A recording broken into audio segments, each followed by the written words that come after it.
I had a dream, and then I turn on the lights, and she's dead on the floor. How? I might have blood all over me, and there's a bloody knife on the bed, and I think I did it. At around 1 a.m. on September 1st, 2017, a 911 dispatcher from Raleigh Police Department received a call from 28-year-old Matthew Phelps, who sounded a bit sedated. During the call, he claimed that he had accidentally stabbed his wife Lauren to death while he was dreaming. He then suddenly woke up and saw his wife lying in a pool of blood on the floor. I took more medicine than I should have. What medicine did you take? I took evening coughs and colds because I know it can make you feel good. So a lot of times I can't sleep at night. Is she breathing at all? Is her chest moving? Is anything going on with her? No. Okay. Well, we're gonna leave. The blood is dried on me. Is dried? The blood is not wet on me. The blood is dry. Not long after this portion of the phone call, Matthew admits to why he's acting so strangely and presents a reason for the slaying. Raleigh police arrived at Matthew's Patuxent Drive home in Raleigh just seconds after the 7-minute call. Matthew's wife, 29-year-old Lauren, was lying motionless on the floor. A blood-soaked knife was on the bed, and the cough medicine was laid out on the bathroom counter, supporting his claim for taking cough medicine. Though Lauren exhibited no signs of life, paramedics still took her to the hospital, where she was pronounced dead. Detectives were confused about whether it was a tragic accident or a planned murder, but they brought Matthew in for further questioning. The results of the autopsy performed on Lauren's corpse revealed gruesome details. Her body suffered 23 stab wounds. 44 of those were around her face, and the rest were on her head, neck, and arms. Although there was no doubt about who was responsible for Lauren's death, detectives were torn between the theory of her demise being a tragic accident or a planned murder. Hundreds of pictures on their social media accounts represented the couple's contented life together. Matthew did not have any criminal record. From the outside, they were a happy-go-lucky couple who had it all. The cough syrup theory could not be immediately discounted. After all, cough syrups, when taken in a high dosage, can cause euphoria, delusions, and dissociative phenomena, which often result in people acting strangely. In order to solve the mystery of this killing, investigators began to dive deep into the couple's history. Lauren Ashley Nicole Hugelmeyer was born on June 9, 1988 in Los Angeles County. In a tight-knit and religious family, Lauren had a picture-perfect childhood along with her 2 siblings, older sister Beth and younger sister Brianna. Lauren was known as an all-around happy person. She was known to be hardworking and studious. In February 2007, Lauren graduated from Swain County High School in North Carolina. Afterward, she graduated college with a degree in business administration and management in February 2011 from Appalachian State University. After completing her studies, she worked as an auditor at Quintiles. She also started her own business selling Scentsy products. I have a pre-order list I can sell 5 of these starting today. So today until the 31st, I have a special offer for 5 people if you want in on one of these. She was very passionate about Scentsy, and her Facebook page was filled with photos and videos about her side business, including trips she took with others who sell the Scentsy products. Aside from that, Lauren was also an active member of Hope Lutheran Church and worked as a Sunday school teacher as part of her work with the church's children's and youth ministries. In her mid-20s, Lauren reconnected with one of her old classmates from middle school, Matthew Phelps. The two lost touch in high school since Matthew transferred and Lauren's family eventually moved to Raleigh, North Carolina. While Lauren grew up in a loving home, Matthew had not been so fortunate. Matthew did not have any close bonds with his family. He was primarily raised by his grandparents because his parents neglected their responsibilities. His parents separated after his birth. While his biological father was entirely absent from his life, his mother was also rarely around. His mother remarried a few times, but Matthew never formed a father and son type bond with any of his stepfathers. His grandparents tried their best to provide him with love and care, but there was not enough to fill the vacant place in his heart. This dynamic may have been what caused him to start acting out from an early age. Whether his living conditions affected his mind or not, Matthew started hanging out with the wrong crowd and began abusing drugs and alcohol in his high school years. Matthew and his friends were known to have often consumed quercetin, the same medicine that he was now claiming to have taken before attacking his wife. High amounts of quercetin caused a high which Matthew and his friends took advantage of. This addiction began to spiral out of control, and as a result, Matthew's grandparents were eventually forced to take Matthew out of public high school and put him in a private Christian academy to try to get his life back on the right track. This worked well for Matthew. He started getting better grades in school and eventually graduated. He then attended the Clear Creek Baptist Bible College in Pineville, Kentucky, and seemed to have significantly improved from his early high school years to eventually graduating college in February 2011. It was Matthew who stumbled upon Lauren's photos and realized that they both knew each other. After hesitating for a bit, Matthew reached out to Lauren through Instagram. He liked every picture of Lauren that was ever posted. The two began catching up, and as such things often go, the texts soon transitioned to long late-night phone calls. Before long, both Matthew and Lauren fell head over heels for each other. The two began a long-distance relationship since Matthew was still living in Kentucky at the time. Despite living hundreds of miles away from each other, the relationship between them began to progress very quickly. It did not take long before Matthew made the effort to visit Lauren in Raleigh. Eventually, he moved back to North Carolina to be with her. Being so close to her family, Lauren was excited to introduce Matthew to everyone. Most of her family welcomed Matthew with open arms, trusting Lauren's choices. They saw him as a kind and well-behaved man who genuinely cared for their daughter. Lauren's mother, Lori, thought him to be the perfect fit for her daughter. However, Lauren's father Dale was skeptical about the relationship. Perhaps it was just a father's protectiveness for his daughter, or maybe a gut feeling, but as far as Dale was concerned, Matthew was moving way too fast and possibly hiding secrets from Lauren. Yet, he could not put his finger on what exactly it was about Matthew that gave him that uneasiness. He decided to set his feelings aside because his daughter seemed so happy. In time, Matthew became part of the family. Dale's suspicions were finally taking shape when Matthew dropped a bombshell at the dinner table during a visit to Lauren's parents' house for a game night. He confessed to having a failed marriage prior to dating Lauren, but refused to share any other details. This raised questions about his integrity and intention, as not only had he already been divorced at such a young age, but also he hid the fact for months into his new relationship. And more than words, it was his body language that looked sketchy to Lauren's family. Nevertheless, Lauren loved him with all her heart and didn't seem to mind any of his actions, so the family offered their support when they progressed to the next step in their relationship. The couple finally got engaged in February 2015. The engagement party was remembered as one of a kind by her family and friends. Matthew's mother, whom the family described as problematic, did not really like Lauren. She even went to the point of purposefully wearing a white dress to the wedding to make her feelings known. However, the event went off without a hitch, and the couple tied the knot the following year.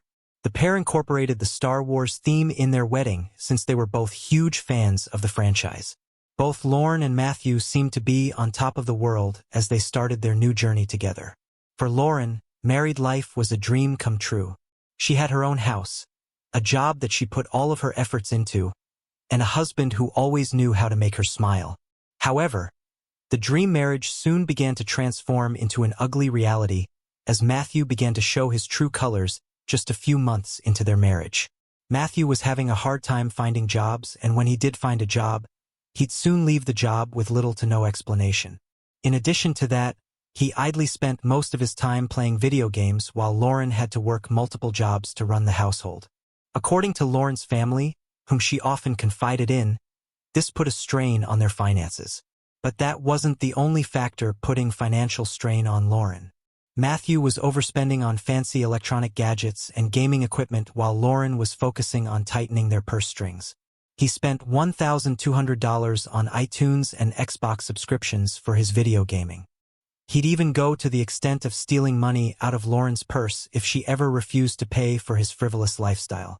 Lauren had approximately $10,000 in her bank account before getting married to Matthew, but by the time of her death it had dwindled to only $1,000. There were other problems in the relationship besides just Matthew's spending habits.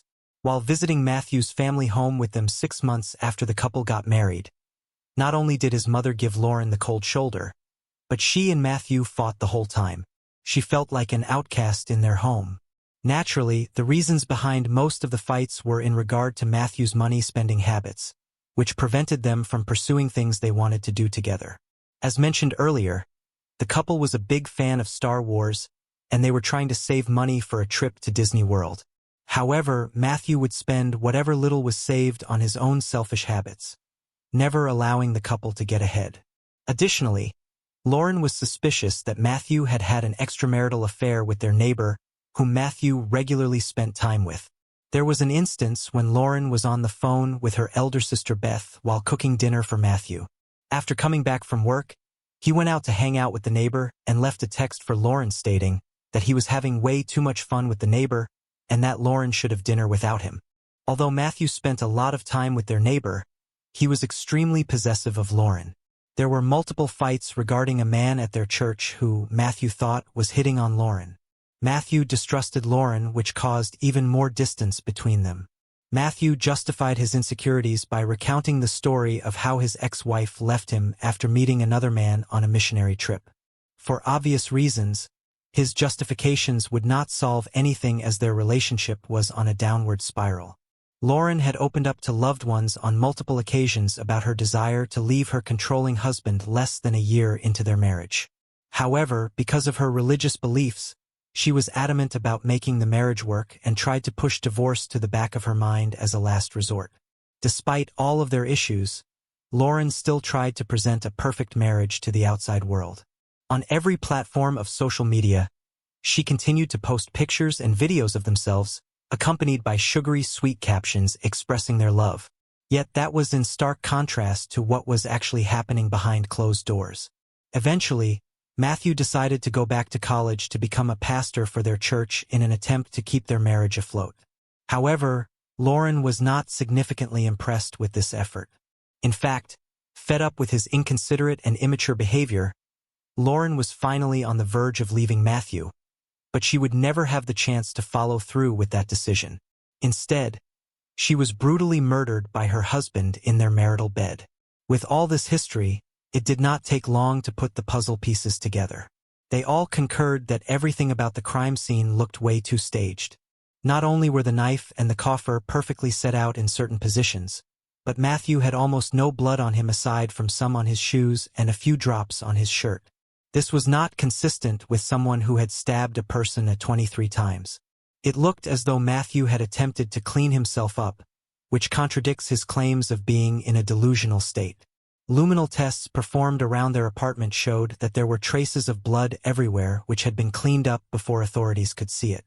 Investigators now recalled how Matthew had shown no emotions when they arrived at the crime scene. Subsequently, Bayer, the maker of Carucidin, released a statement saying that there was no evidence to suggest that Carucidin is associated with violent behavior.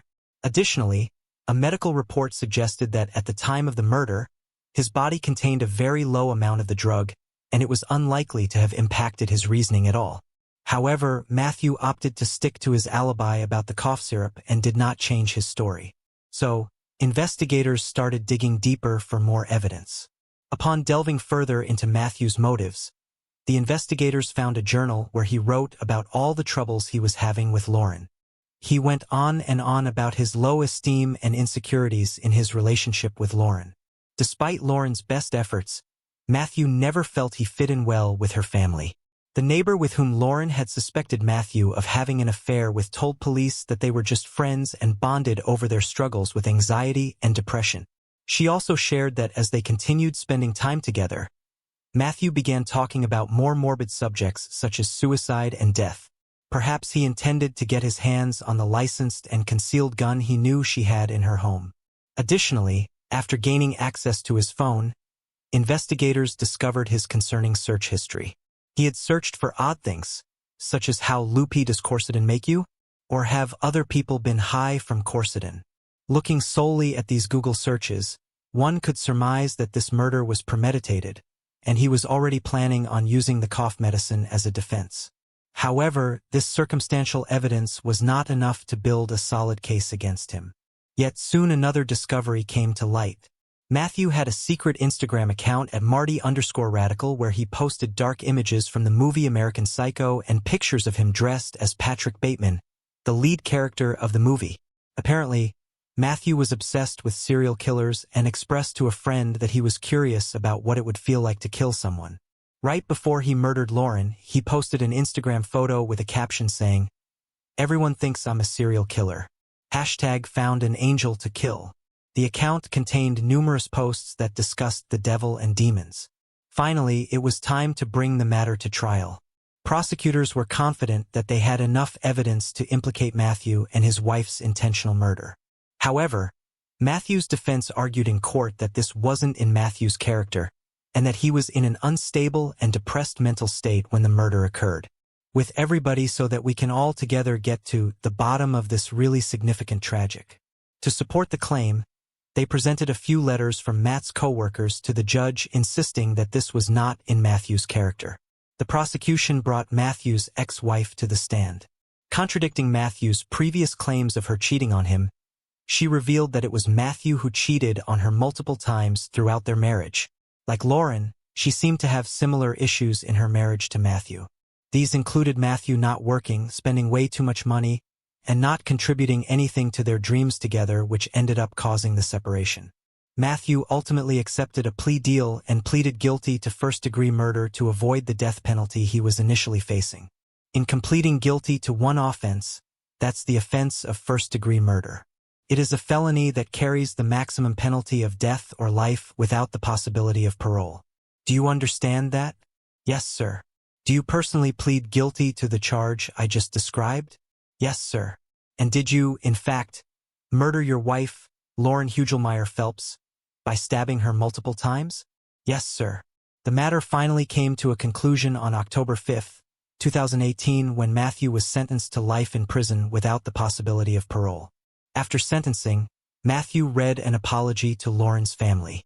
"I'm sorry that I took away Lauren's life, a life that was deeply connected to so many people." However, his apology fell on deaf ears as her family said that it meant nothing to them. "Never. I'll take him to my grave, and I'll still hate him. There's no way. No man can do that to any human being." They stated that they could never forgive him for his thoughtless actions. They shared in a statement, "He was luring all of us into a trap by taking advantage of our kindness and generosity. We never once thought Lauren was in danger." To this day, Lauren's family feels a sense of blame for not intervening when they knew the relationship had taken a turn for the worse. To help others like their beloved Lauren, they've put together an organization called Lauren's Light, which raises awareness for abusive relationships and domestic violence. On June 8, 2012, Vancouver Police Department in Canada received a desperate call from a 25-year-old Chinese exchange student Yuan Jitong.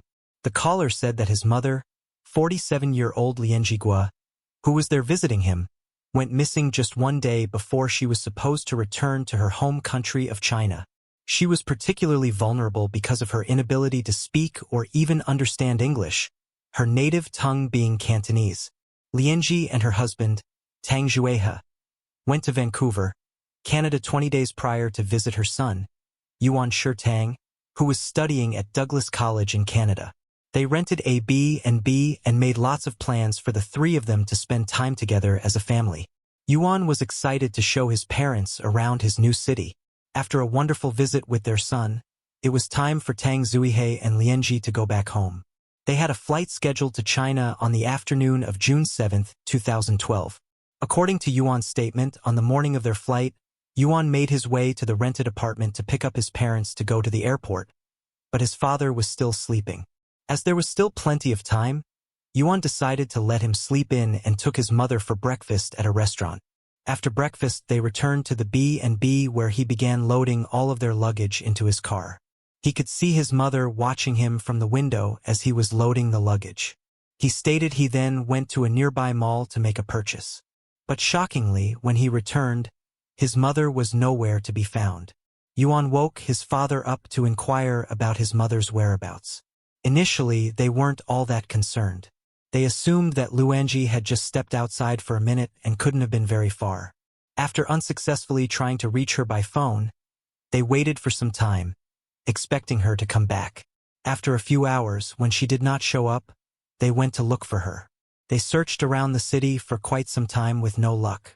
Since the flight was for that afternoon, Oan and his father headed to the airport, thinking she may have caught a cab there. Unfortunately, she wasn't there either. As the airport announced the boarding of their flight, Tang Zuhi was torn between going back home and searching for his wife. However, Yuan reassured him that it must have been a simple mix-up, and that he'd be thoroughly searching for her, and send her home once she was found. Tang Zueha returned home after a 13-hour flight filled with confusion and anxiety. His wife's seat beside him remained empty. Unable to find his mother, Yuan called the police the following morning. An investigation was launched immediately in an attempt to find Lianji. When they reached the scene, they did not find anything suspicious. However, police speculated that Lianji was trying to illegally stay in Canada and did not want to return home. However, this theory was filled with holes. Yuan's family ran a very successful furniture transport business, making them very well off. They had customers across the world, including the US, Europe, and Southeast Asia. While Tang Zuihe visited his son often during business trips, Lianji was visiting Vancouver for the first time. She had no history of any addiction, mental instability, affairs, or known enemies. There was really no reason for her to want to illegally stay in Canada.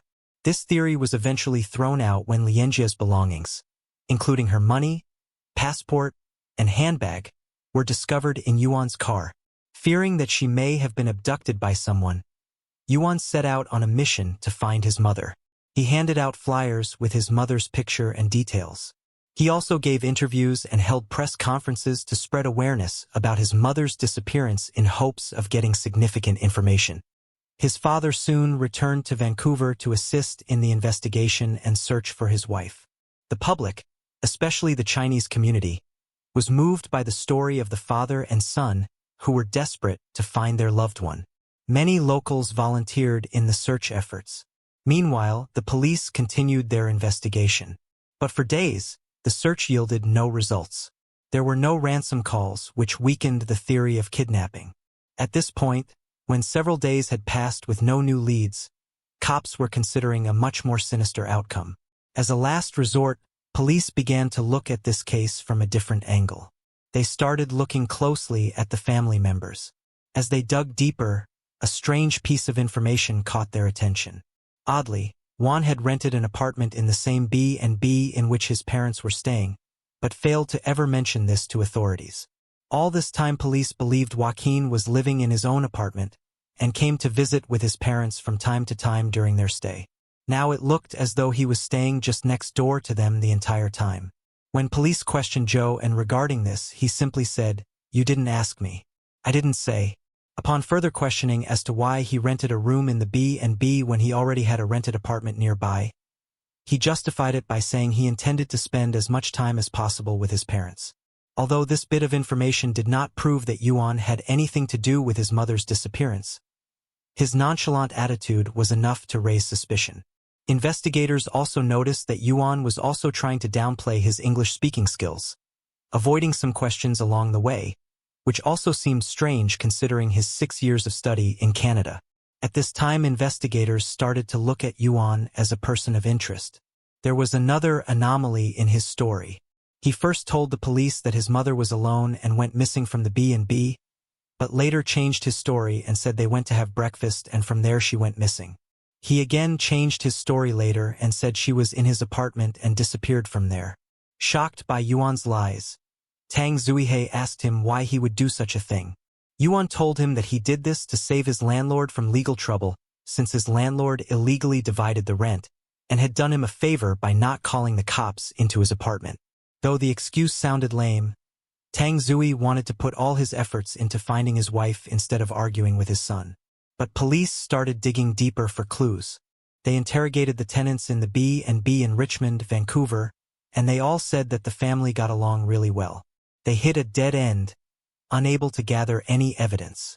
2 weeks later, in a press conference, Tang Zuhi and Yuan said that although they could not rule out the possibility that something bad had happened, They were hopeful that Lianji was safe and sound and would be reunited with them soon. At that point, investigators were leaning toward homicide rather than a disappearance.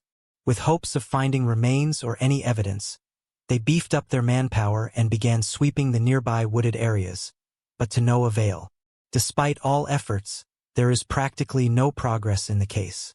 As the business back in China was falling apart, Tang Zui had no option but to return home. Once again he was relying on his son to keep the search for his mother alive, which Yuan promised him he would do before persuading his father to go back. On July 20, 2012, Lianji's case was formally handed over to Canada's Integrated Homicide Investigation Unit. Detectives from IHIU believed from the start that Lianji's family members were involved in her disappearance and possible homicide. However, they were unsure whether it was Tang Juehe or Yuan Jitong who was the culprit. Looking at the inconsistencies in Yuan's statements, IHIU detectives zeroed in on him. When they went to search the B&B, they found traces of blood on the ceiling, walls, closet, and nightstand in the room that Yuan was previously staying in. They also found a massive spot of dried blood on the bed. The blood was taken into the lab for testing, but couldn't be determined who it belonged to. As the blood evidence alone wasn't enough, Yuan couldn't be apprehended. Detectives also wanted to search Yuan's apartment, but they did not have enough to get a search warrant and Yuan refused to let them in without one. July 20, 2012 marked 1.5 months from Lianji's disappearance. On the same day, police received a call regarding the finding of a suitcase containing human remains on the beach near Harwood Island, a 6-hour drive from Vancouver. When cops reached the scene, they discovered the corpse of a middle-aged Asian woman.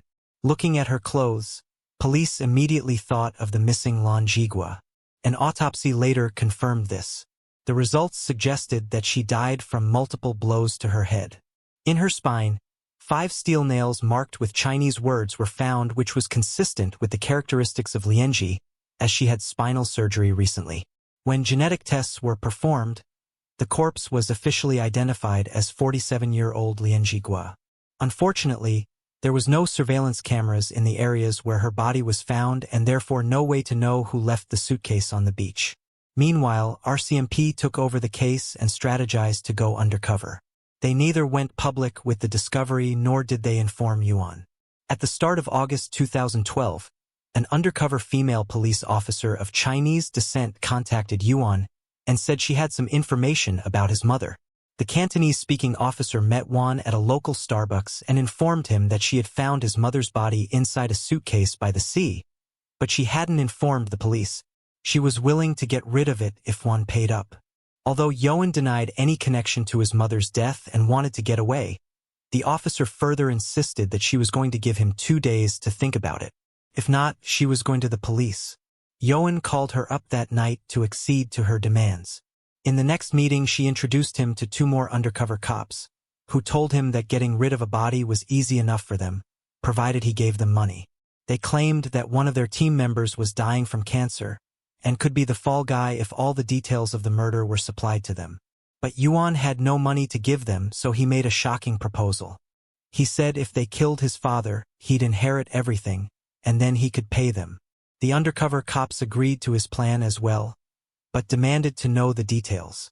Yuan fell for this well-planned trap and began to tell them the entire story. Yuan was the only son of the couple, Tang Juehe and Lianji Gua, from Foshan. They ran a successful business with an annual turnover of 10 million yen. Lianji's strong character was an asset to the business. However, she also had a need to control things, especially when it came to her son. She was what could be called a tiger mom. Every detail of Yuan's life, be it career planning or love life, was scrutinized by Liangji. She was responsible for Yuan's breakup with his high school sweetheart, as she had an ordinary family background. Liangji controlled the family's wealth and she kept a tight rein on Yuan's pocket money. In February 2006, then 19-year-old Yuan was sent to Canada by his parents against his will to pursue a higher education. He was to study hotel management at Douglas Community College so that he might build his own identity in Canada and extend the family business. Yuan felt lonely in a foreign country with no desire to pursue business and feeling oppressed by his mother's control. Yuan felt manipulated and coerced by their emotional abuse, and even his classmates complained about his mother. Yuan started lying to his parents using various pretexts to obtain money, which he would spend on gambling or partying instead of studying for his degree. His grades were very poor and not suitable to pursue further education. To pay for his expenses, he worked part-time in the kitchen of a Chinese restaurant in Vancouver despite having a student visa that did not allow him to work in Canada. He earned only $850 per month. Meanwhile, his family in China were completely unaware of his activities. In February 2011, he returned to China to spend the holidays with his family. This time he met a girl. In a very short time span, he proposed to her. His mother objected to the marriage and found a more suitable girl for him to marry, according to her standards. This upset him. After graduation, most of his classmates returned to China, and his circle of friends became smaller. He longed to return to China to reunite with his fiancée. He explained to his father that he felt imprisoned in Canada, but his father urged him to push further. His fiancée, meanwhile, became pregnant with what he believed was his child, but then underwent an abortion. This further pushed him toward the edge. In February, his parents visited him in Canada. He rented 2 B and B rooms in Richmond, one for himself and one for his parents. He explained that they could not stay at his place because it was a shared apartment. He also rented a car, claiming that he bought it. He showed his parents around Vancouver, but even then, tensions between them were building. He wanted to be free of them, free to do as he pleased with his life. At some point, Yuan found a hammer in the B&B toolbox and stashed it inside his backpack. On the morning of June 7th, upon realizing that his father had not yet woken up, Yuan spread some coins on his bed and called his mother to his room on the pretext of helping him clean it up. When Lian Jie knelt to clean it, he hit her on the head with a hammer. When she started struggling, he covered her head with a sheet and struck twice more to ensure she was dead. After killing his mother, his mind raced. He wondered whether he should kill his father too. However, after a few minutes he decided not to go through with it, fearing that suspicion could fall on him if the two of them disappeared at the same time. After convincing his father to return to China, Yuan returned to the B&B to clean up his mess. After getting rid of the evidence, it was time for Yuan to get into the role of the good son. Yuan put up the facade of a concerned son and reported her missing. After he was done telling his story to the undercover officers, he reenacted the whole incident, not knowing his performance was being recorded. His secret was about to blow up in his face. At this point, investigators had more evidence than they could have ever expected. Yet they decided to take it slow and gather more evidence against Yuan to corroborate his story. It did not take long to track down the rented car with traces of blood inside. They also found evidence of burn stains and blood from the storage room of Yuan's apartment. On September 7, 2012, Yuan Jitang was formally arrested for the murder of his mother exactly 3 months after her disappearance. In addition to the murder charge, he faced additional charges of plotting to kill his father. Although he tried to deny everything, he eventually confessed once all the evidence was presented before him, including the video evidence he had unknowingly given undercover agents.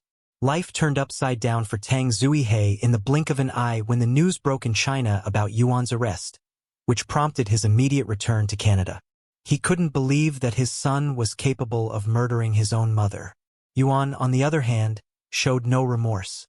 He went on to say that he had no regrets about what he did. She's been holding me back, not just controlling me a little. These are my parents and will control me for life. People are going to die. It doesn't matter if it's sooner or later.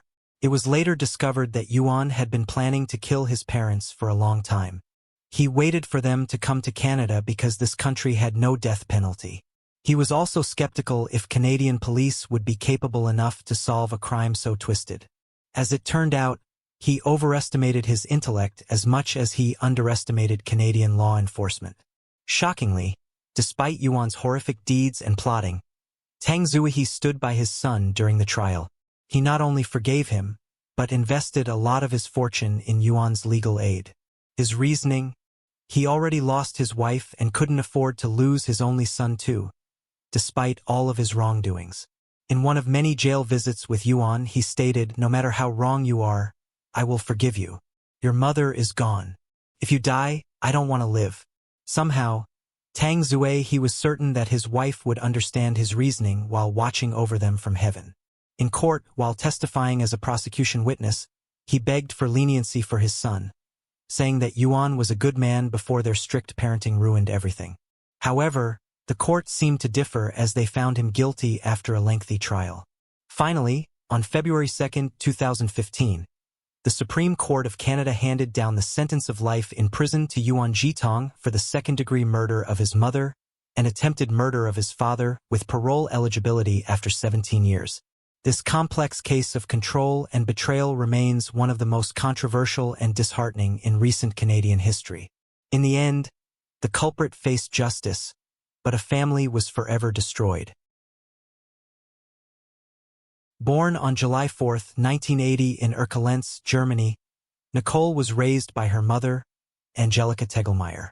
Nicole was allegedly the product of an extramarital affair. A year after her birth, a paternity test proved that a married man from the same village was her biological father. Nicole never shared a relationship with her father, though. A few months later, Angelika met musician Ad Vanderhoek. 2 years after meeting, they married and moved to Eindhoven in the Netherlands. Together, Angelika and Ad raised Nicole and his son, Andy, from another marriage. It was a well-blended family, but the marriage would not last long. Nicole's mother, Angelika, suffered from severe mental health issues. She often isolated herself from her family and suffered from bouts of depression. Angelika and Ad divorced in 1989 when Nicole was 8 years old. Ad, however, filed for primary custody of Nicole, citing that Angelika would be unfit to raise their daughter. He was awarded full custody and raised both Andy and Nicole. However, being a musician meant Ad traveled frequently, and Nicole and Andy lived primarily with Ad's mother, their grandmother. Due to Angelika's mental health issues, she and Nicole did not share a mother-daughter relationship in the traditional sense. After a while, Nicole's dad met another woman, a fellow musician named Jolanda van der Weyden. She seemed to get along pretty well with the family, and soon Jolanda and Ad married. Both being musicians, Jolanda and Ad were often still on the road touring, leaving both Andy and Nicole to be raised by their grandmother in Eindhoven. Nicole was very close to her grandmother and did not mind this. Tragedy, though, followed Nicole. After Ad's remarriage, Angelika, who still loved him, fell into a depression despite the help she'd been receiving. In April 1995, Angelika committed suicide when Nicole was around 14 years old. Nicole was devastated by the news. She'd lost the chance to repair her relationship with her mother. However, her family and friends stepped in and did not allow Nicole to fall into a depressive spell that could see her spiraling dangerously out of control like her mother. Ad spent as much time comforting Nicole as he could. Her friends too stepped in and became the support group she needed. She eventually put her mind to focus and got herself a job at a nearby bakery in Wanstel. Keeping herself busy kept her mind away from intrusive thoughts. Her family and friends said she was overall a good person, trustworthy, and very responsible. It was these personality traits that raised the alarm. On October 6, 1995, Nicole left her grandmother's house at around 5 a.m. and cycled to work. This was her everyday route, and she never missed a shift without good reason. So when Nicole failed to show up for work, her manager and the bakery owner called the police to report her missing. Police then contacted her grandmother and father, but they, too, hadn't seen Nicole and said she had left for work as per the usual. Police launched an immediate search, canvassing the area and asking people if they'd seen Nicole or her bike in the immediate vicinity. Scouring the surrounding area, it wasn't until later that same evening that Nicole's bicycle was found along the bank of the Dommel River. Sadly, there was no trace of Nicole or her belongings. Looking into Nicole's background, investigators started to believe that Nicole, like other teenagers sometimes do, simply ran away from home. She did suffer a great loss and still had extended family in Germany. Her father, Ad, however, said that it was highly unlikely as she had not shown any signs of rebelling or wanting to leave. The search continued, and on October 19, 1995, her backpack was found near the Eindhoven Canal. Investigators continued to receive numerous tips totaling nearly 300 leads. Then things changed on October 24, 1995, when a man called the police station claiming to know the identity of the person who killed Nicole. The call cut off abruptly before it could be traced and left investigators with more questions than answers. This flipped the course of the investigation on end. Police now continuously interviewed Nicole's friends and family, poring over all the evidence they had in order to catch a break in the case. Nicole's stepmother, Yolanda, allegedly contacted psychics as the frustration of Nicole's disappearance weighed on everyone involved. They were told to concentrate on two canals. Using search and rescue police dogs, investigators conducted a thorough walkthrough of the alleged areas Nicole may have possibly gone to, but there was just no trace of her. All this changed on November 22, 1995. A hiker who was passing by the woods between the towns of Mirlo and Leroux discovered human remains. He ran to the nearby town and informed local authorities of his discovery. The police arrived on the scene and already suspected who the remains belonged to. After forensic testing, the remains were identified as Nicole van den Herk, ending the search in tragedy. An autopsy revealed that Nicole had suffered 2 fractures to the jaw and injuries to her head and fingers. She had also been raped and was stabbed by a small knife that broke her rib and ultimately caused her death due to internal bleeding. Her family was devastated even more so when they were told that there was no evidence to help identify her killer. Nicole's funeral was held on November 28, 1995, and was attended by over 1,000 mourners who wanted to pay their last respects to the beautiful blonde teen. This was only the beginning of a long journey to justice. Her boyfriend at the time was interviewed, but being a minor, his name and photo had not been released, and he was cleared after no evidence could be found linking him to her murder. Police also tried another angle by broadcasting the phone call made by the anonymous man on national television in January 1996, hoping someone would recognize the voice and come forward. Unfortunately, though, this tactic did not bear any fruit.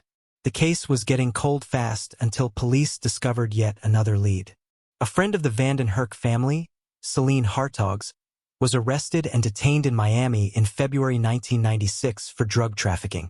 During her questioning, she told police that the men she had been working for allegedly murdered Nicole. She further claimed that because of her knowledge of the crime, she was forced to be a drug mule in order to save her own life. Initially, Ad himself believed the girl and supported her claims, but over time, her stories became a bit more whimsical. Police questioned her further and were soon able to whittle away at the lies and discovered her story was flawed. She had just been trying to shave off prison time from her own sentence. Ad also distanced himself from the story and continued to search for answers in Nicole's death. Police pulled out all the stops and brought both Ad and Andy in for questioning between May 1996 regarding Nicole's murder. It was a small town, and people were shocked when police began looking into family members as possible persons of interest. They had been a close family, and the locals didn't believe either man could be responsible. Following hours of interrogations, both Ad and Andy were cleared and released after investigators could find no evidence linking them back to Nicole's murder. Despite the steadily growing reward being offered for information regarding Nicole's murder, no relevant leads came through. Slowly, the case grew colder, and the number of investigators working on it dwindled. In February 2004, another team of cold case detectives took a crack at the investigation. But once again, none of their leads panned out. Nicole's death remained unsolved, gathering cobwebs as the years went by without any new information. The years passed, and things did not get any easier for the family. Nicole's death particularly affected Andy, who was just 5 years older and shared a close bond with his stepsister. Having lost both Angelica and Nicole in such tragic ways, Andy developed psychological problems. He turned to alcohol and often fought against depression. He'd also been distancing himself from his family since Nicole's murder and eventually relocated to England away from the reminder and the memories of Nicole and the tragedy they suffered. Ad remained in the Netherlands, putting focus into his music career and praying for a miracle that would lead to uncovering the truth behind Nicole's murder. Eventually, though, Ad and Yolanda too split up and went their separate ways. Ad moved to Spain but kept in contact with Andy through phone calls. However, they were emotionally drained after Nicole's untimely demise, and their relationship became strained over time as well. Andy's strange behavior came to a heated end on March 8, 2011. On Facebook, he posted, "I will be arrested today for the murder of my sister. I confessed and I will get in contact soon." In mere moments, his comment was shared over 1,000 times. He was immediately arrested by British police and once again made a similar confession while in custody. This confession led to Andy being extradited back to the Netherlands to stand trial for the murder of Nicole. Once back in the Netherlands, Andy was detained in jail and not allowed contact with anyone, including his family. It created a major twist in the case, but the only problem was that there was no evidence apart from the Facebook confession. Police interviewed Ad about his son's confession. Surprisingly, Ad didn't believe Andy was telling the truth. He believed that Andy was just seeking some time in the spotlight after the attention generated by Nicole's case. Yolanda too was interviewed following this major twist but didn't have much to offer in the way of evidence. She said that there had to be an ulterior motive for Andy's vicious crime. Yolanda did not believe that Andy could have done something like this with no apparent reason, but had no idea what the reason could possibly be. But this was only the first shocking statement made by Andy. Soon after he was released due to insufficient evidence, Andy made another damning accusation. He told police that he did not, in fact, kill his sister but needed to reignite the focus on her case after so many years. That's when he dropped another bombshell. He told police that he'd been keeping a secret that was eating away at him from inside. He knew who killed Nicole, his father, Ade.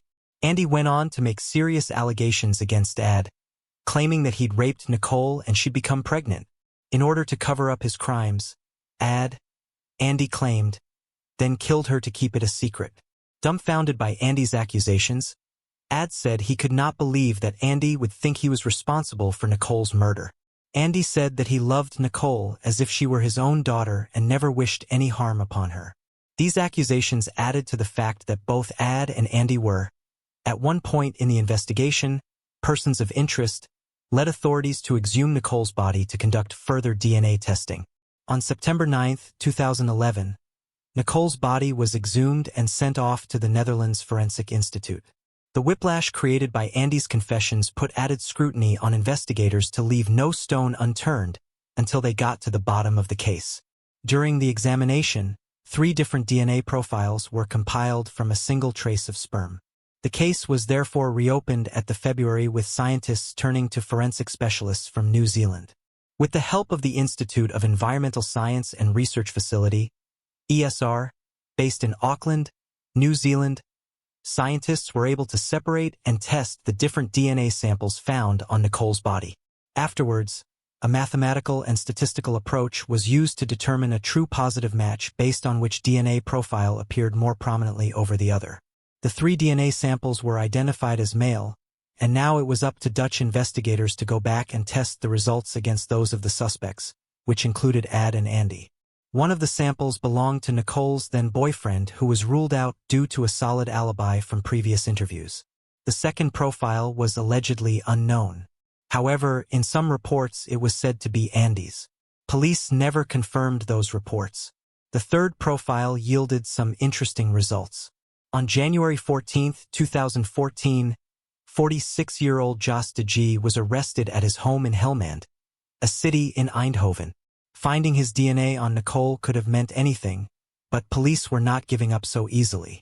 After a lengthy interrogation, investigators learned from Deji that on the day of Nicole's disappearance, he'd had an argument with a girlfriend before storming out of the house. Investigators placed the clues together and believed that Deji may have seen Nicole on her way to work and, in that moment of anger, unleashed his frustration on the young woman. These may have just been a theory, but Deji did have a history. DG was previously convicted of 3 sexually motivated crimes. This first incident involved a 20-year-old woman who was violently raped after DG grabbed her off her bicycle and took her to a remote area to carry out the crime. This scenario was similar to Nicole's in every way apart from the stabbing. The second 2 incidents involved an ex-girlfriend whom he'd sexually abused in her own home. It was also noted that DG suffered from mental health problems and had been institutionalized and received psychiatric treatment. The discovery of the new suspect meant that Andy had been playing a very dangerous game. After DG's name was added to the investigation, Andy confessed that the entire Facebook post and accusations leveled against his father were a publicity stunt to reopen the investigation. Since Nicole's death, Andy had been developing a plan and making inquiries about DNA testing and exhumation. He had, over the years, approached police regarding what it would take to get the investigators to exhume and retest the DNA that he believed would be found on Nicole's body. For him, it was time to act as technological advancements had improved since her murder back in 1995. Destroying his own reputation was a risk he was willing to take if it meant justice for his sister whom he loved so much. Andy knew he had to be convincing enough, given all the red tape behind exhumation policies, and had to give investigators a solid enough reason to retest the evidence. It was a gamble that paid off, and people started to call Andy a hero for taking such a risk. However, the shock of it all was not easily forgotten by his father, Ad, and their relationship suffered some strain. But it had got the man they now believed killed their beloved Nicole to trial. The case first went to court in April 2014 and would begin another round of twists as it progressed. DG's lawyer disputed the DNA evidence, citing other DNA profiles were also gathered investigation from Nicole's exhumed body. He insisted that any of the other male profiles could belong to the killer. He further argued that Nicole and Dajieh could have had a consensual sexual relationship. Nicole had other sexual partners and may have also been pregnant at the time of her death. The prosecution countered the allegation stating that Nicole had been in the wrong place at the wrong time. Dajieh, they said, had still been furious from a fight with his girlfriend when he'd come across Nicole. They did concede that there was no motive for killing Nicole other than her being a victim of opportunity in which Dajieh could unleash all of his pent-up anger. The defense stuck to their claims of the other DNA profiles belonging to the real killer. DG's trial for the manslaughter and rape charges began in November 2, 2015. The prosecution brought forward 2 witnesses who claimed Dajieh confessed to killing the girl. However, Dajieh's defense team argued that the witnesses had been institutionalized along with Dajieh at the time and were just confessing in order to cash in on the €15,000 reward that was being offered for more information. The defense further argued that DNA was poorly stored and pushed for samples to be reanalyzed. The court conceded, despite the prosecution arguing it was a delay tactic. The tests were carried out once again by a new forensics team. This delayed the trial to the next year. And in April 2016, the new forensics team presented the results confirming that the most likely suspect was, in fact, DG. On October 12, 2016, the trial resumed with all the new evidence in place. It was to be a very painful process for the family. The prosecution argued that DG would be sentenced to 14 years in prison for the manslaughter and rape of Nicole, as the accused DG could not possibly have had a consensual relationship with Nicole given his background, stating that she would not have willingly developed a relationship with him. After much deliberation and the fact that 2 DNA tests conducted by separate teams pointed to DG as the most probable suspect, on October 9, 2018, DG's acquittal was overturned, and he was sentenced to 12 years for the rape and manslaughter of Nicole. Following the conviction, life mostly returned to normal for the Van den Herk family. Both Andy and Anne were proven innocent through DNA results, allowing them to breathe a sigh of relief. Andy returned to England and tried to live out the rest of his days as normally as he could. In May 2022, though, there would be another dramatic end. Neighbors of Andy started to notice his absence and requested a welfare check by police. Upon arrival, police knocked, but with no response, they were forced to break down the door and enter his apartment. Greeted with a foul stench, police ventured into the bedroom and found Andy dead on his bed. Near his body were numerous bottles of alcohol and prescription drugs. It was later determined that Andy committed suicide when toxicology reports prove that the excess amounts of alcohol and drugs caused him to have a heart attack. Investigators determined that given the stress of Nicole's murder and the subsequent search for justice, Andy could not handle the reality of it all. They believe he eventually succumbed to his depression given his history of mental health struggles. And this marked the end of Andy van den Herk's tragic yet unusually heroic tale. a man many say loved his sister beyond measure. So much so that he risked his own reputation and freedom to solve the mystery of her murder. Not only did he help solve Nicole's murder, but he also helped investigators remove a dangerous criminal from society. Arushi Talwar was born on the May 24, 1994 to her loving parents Dr. Rajesh and Dr. Nupur Talwar. Both parents were dentists who practiced at a clinic they shared with another dentist couple, as well as the Fortis Hospital where Rajesh was the head of the dental department. Additionally, Dr. Rajesh also taught at the ITS College of Dentistry. All those who knew Arushi described her as a kind, pretty girl who had many friends and was always happy and carefree. She was known to be a huge fan of the Bollywood star Shah Rukh Khan. When she saw him in a commercial, she would say to her friends, I wish I could jump into the TV and marry him right now. She was shy, but she did have one secret desire that she confided in friends. I want to become famous. She was a student at the Delhi public school and was well loved by her friends in school who had nothing bad to say about her. At home too, as the only child of the dentist couple, she was doted on by her parents. The Talwars seemed to be the perfect representation of a happy, loving family. Living along with them in their apartment in Sector 25 of Noida was Yam Prasad Banjati, better known as Hemraj, who was the live and domestic help and cook for the Talwars. He was not Indian but came from Nepal and belonged to the Darapani village in the Arga Kangshi district. Everything seemed to be perfect in the life of Arushi and the Talwars. She was happy, doing well in school, and had many friends who loved her. Her parents' business was successful and the family was fairly well off. It all seemed too good to be true, and it turns out it was. On the night of May 15, 2008, less than 10 days before Arushi's 14th birthday, a heart-wrenching tragedy struck the Talwar household and it would never be the same again. A 14-year-old girl, Arushi Talwar, was murdered in the home of her parents. Her throat slit. May 15, 2008 was a normal day in the Talwar household by all accounts. Rajesh taught at the ITS Dental College from 8:45 a.m. to 3:30 p.m. before treating patients at his clinic till 8:30 p.m. Nupur treated patients at the clinic from 9 a.m. to 1 p.m. and then picked Arushi up from school at 1:30 p.m. and returned home to their apartment with her. They then were joined for lunch by Nupur's sister-in-law, Vandana, the wife of Rajesh's brother Dinesh. Nupur and Vandana left after lunch while Arushi remained at home. Nupur worked at Fortis Hospital from 4:30 to 7 p.m. before returning to the apartment around 7:30 p.m. Rajesh arrived home soon after around 9:30 p.m. and was dropped off by his driver Umesh Sharma. When Umesh came to the apartment at 9:40 p.m. after parking the car nearby to hand over Rajesh's bag and the keys of the car to Hemraj, he saw Nupur and Arushi at the dining table and Rajesh coming out of his room. He was the last person outside the home to see Arushi alive. After eating dinner, which Hemraj had prepared for the family, the Talwar stated that they went to Arushi's room where they gave her a Sony DSCW-130 digital camera as an early birthday present. And the courier had come in the morning. We had ordered a camera for her. Rajesh said, no, let's give it to her on the 24th.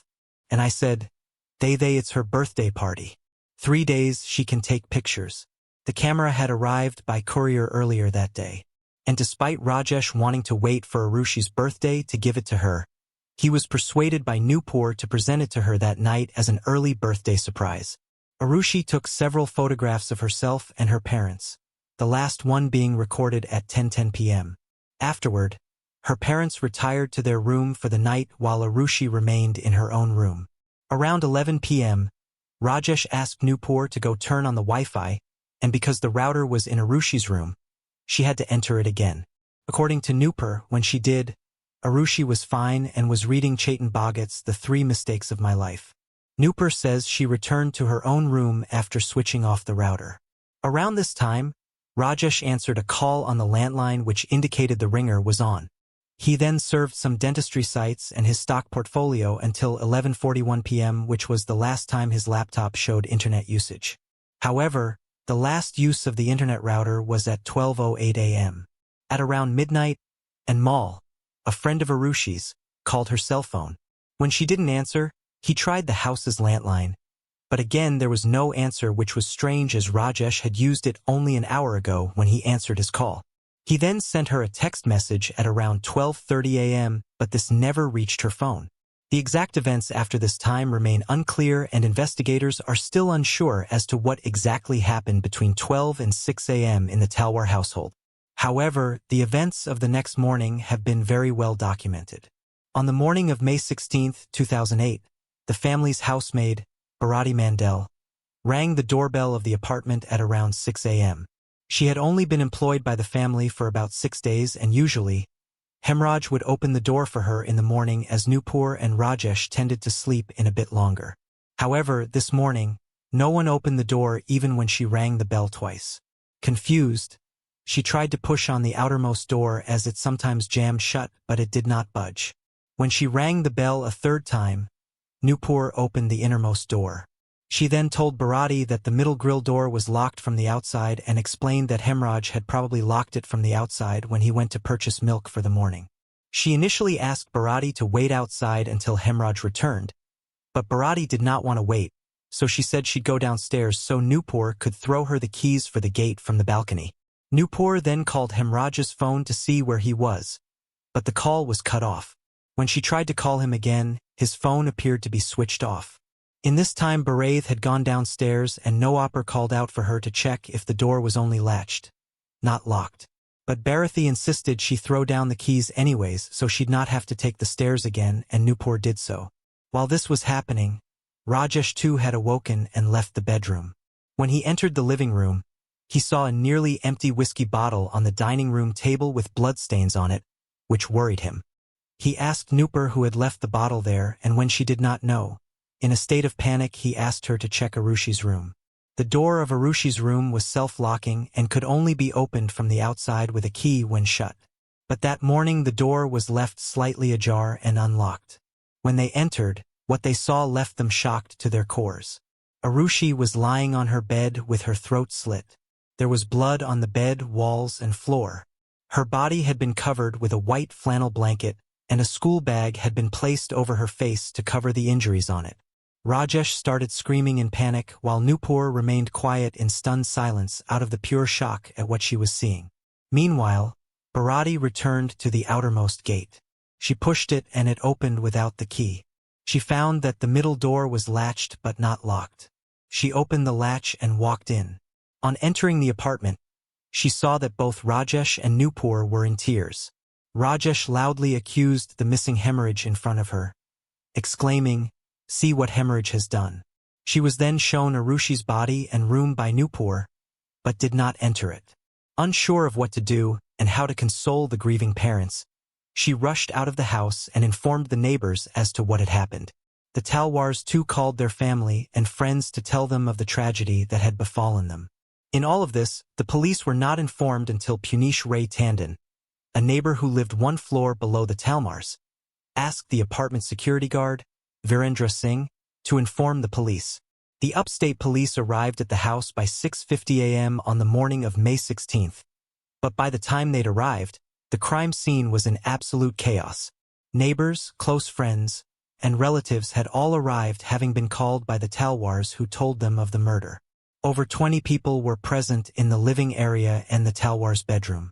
They had completely trampled upon the crime scene, destroying any and all traces of evidence that the police could have used in their investigation. Only Arushi's bedroom had been left vacant, and this is where the most evidence would be recovered from. The two officers who led the investigation that day were Investigating Officer Dataram Nanya and Superintendent of Police Mahesh Mishra. However, the state police made a crucial mistake. They failed to cordon off the crime scene and did not ask all of the additional people to leave immediately. Many people were still roaming in the apartment freely. Additionally, around 8 a.m., a large number of reporters and media persons arrived at the apartment, having heard about the murder that had taken place in the affluent neighborhood. In a shocking display of negligence, the police failed to keep even the media off the property, and they too were present in the apartment when the forensic team later arrived. According to the CBI team, 90% of the evidence at the crime scene was destroyed due to the state police's failure to follow proper procedure in securing it. The fact that this case remains unsolved even today can, in some part, be blamed on these actions. Arushi's room was where the forensic team was able to gather the most evidence, as this room had not been disturbed by the outsiders and press as much as the rest of the house. Arushi's body was found lying on the bed covered with a white flannel blanket, and her own school bag had been used to cover her face. There was blood found on her pillow, the bed, the walls, the floor, and the bedroom door. However, no blood was found on the stuffed toys, the school bag, or the pink pillow that were all on her bed. All these items lay within range of the blood splatter area, but had no blood stains on them, indicating they were placed on the bed after her murder, probably by her killer. Her bed sheet was laid out smoothly, showing no signs of struggle. A circular watermark was found below her pelvic area on the sheet, but her visibly untied pajamas did not have any such wet patch. This indicates that the pajamas were likely pulled up after her body was wiped clean. As the forensics team scoured the house for any possible evidence, the police collected statements from the parents as well as some of the other individuals present in the house. In his statement, Rajesh adamantly blamed Hemraj for the murder. He even went so far as to tell the police to stop wasting time in the apartment and offered them 25,000 rupees to rush to Hemraj's native village in Nepal. From his statement, and due to Hemraj being missing, the police believed that it was an open and shut case, as a senior officer at the team told the Talwars. Their theory at the time was that he'd consumed the whiskey from the bottle on the table, and then in a drunken state had tried to enter Arushi's room to assault her.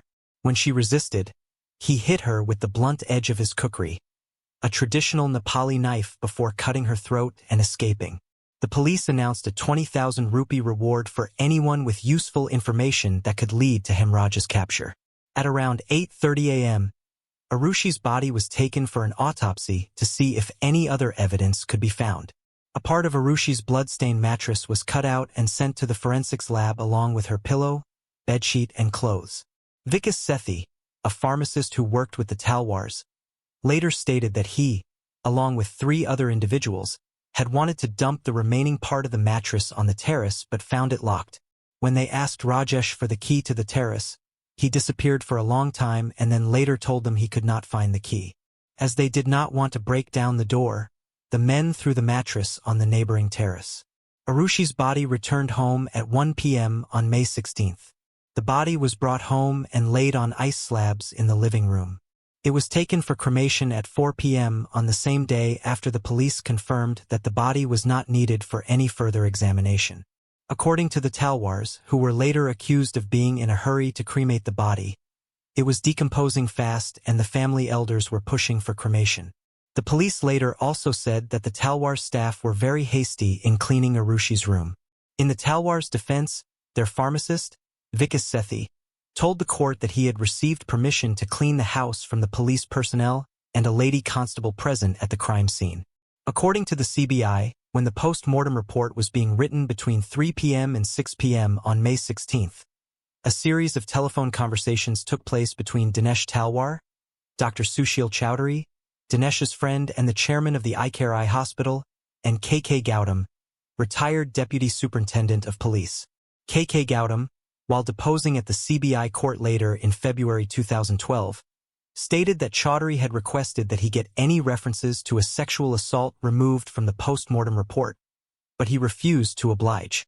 At the end of the day on May 16th, the police were sure that Hemraj was the murderer and believed that if they found him, they would have their man. They therefore neglected to look deeper into certain matters that they should have examined more closely. The next day on May 17th, the Talwars left for Haridwar to immerse Arushi's ashes in the Ganges River as per the Hindu custom.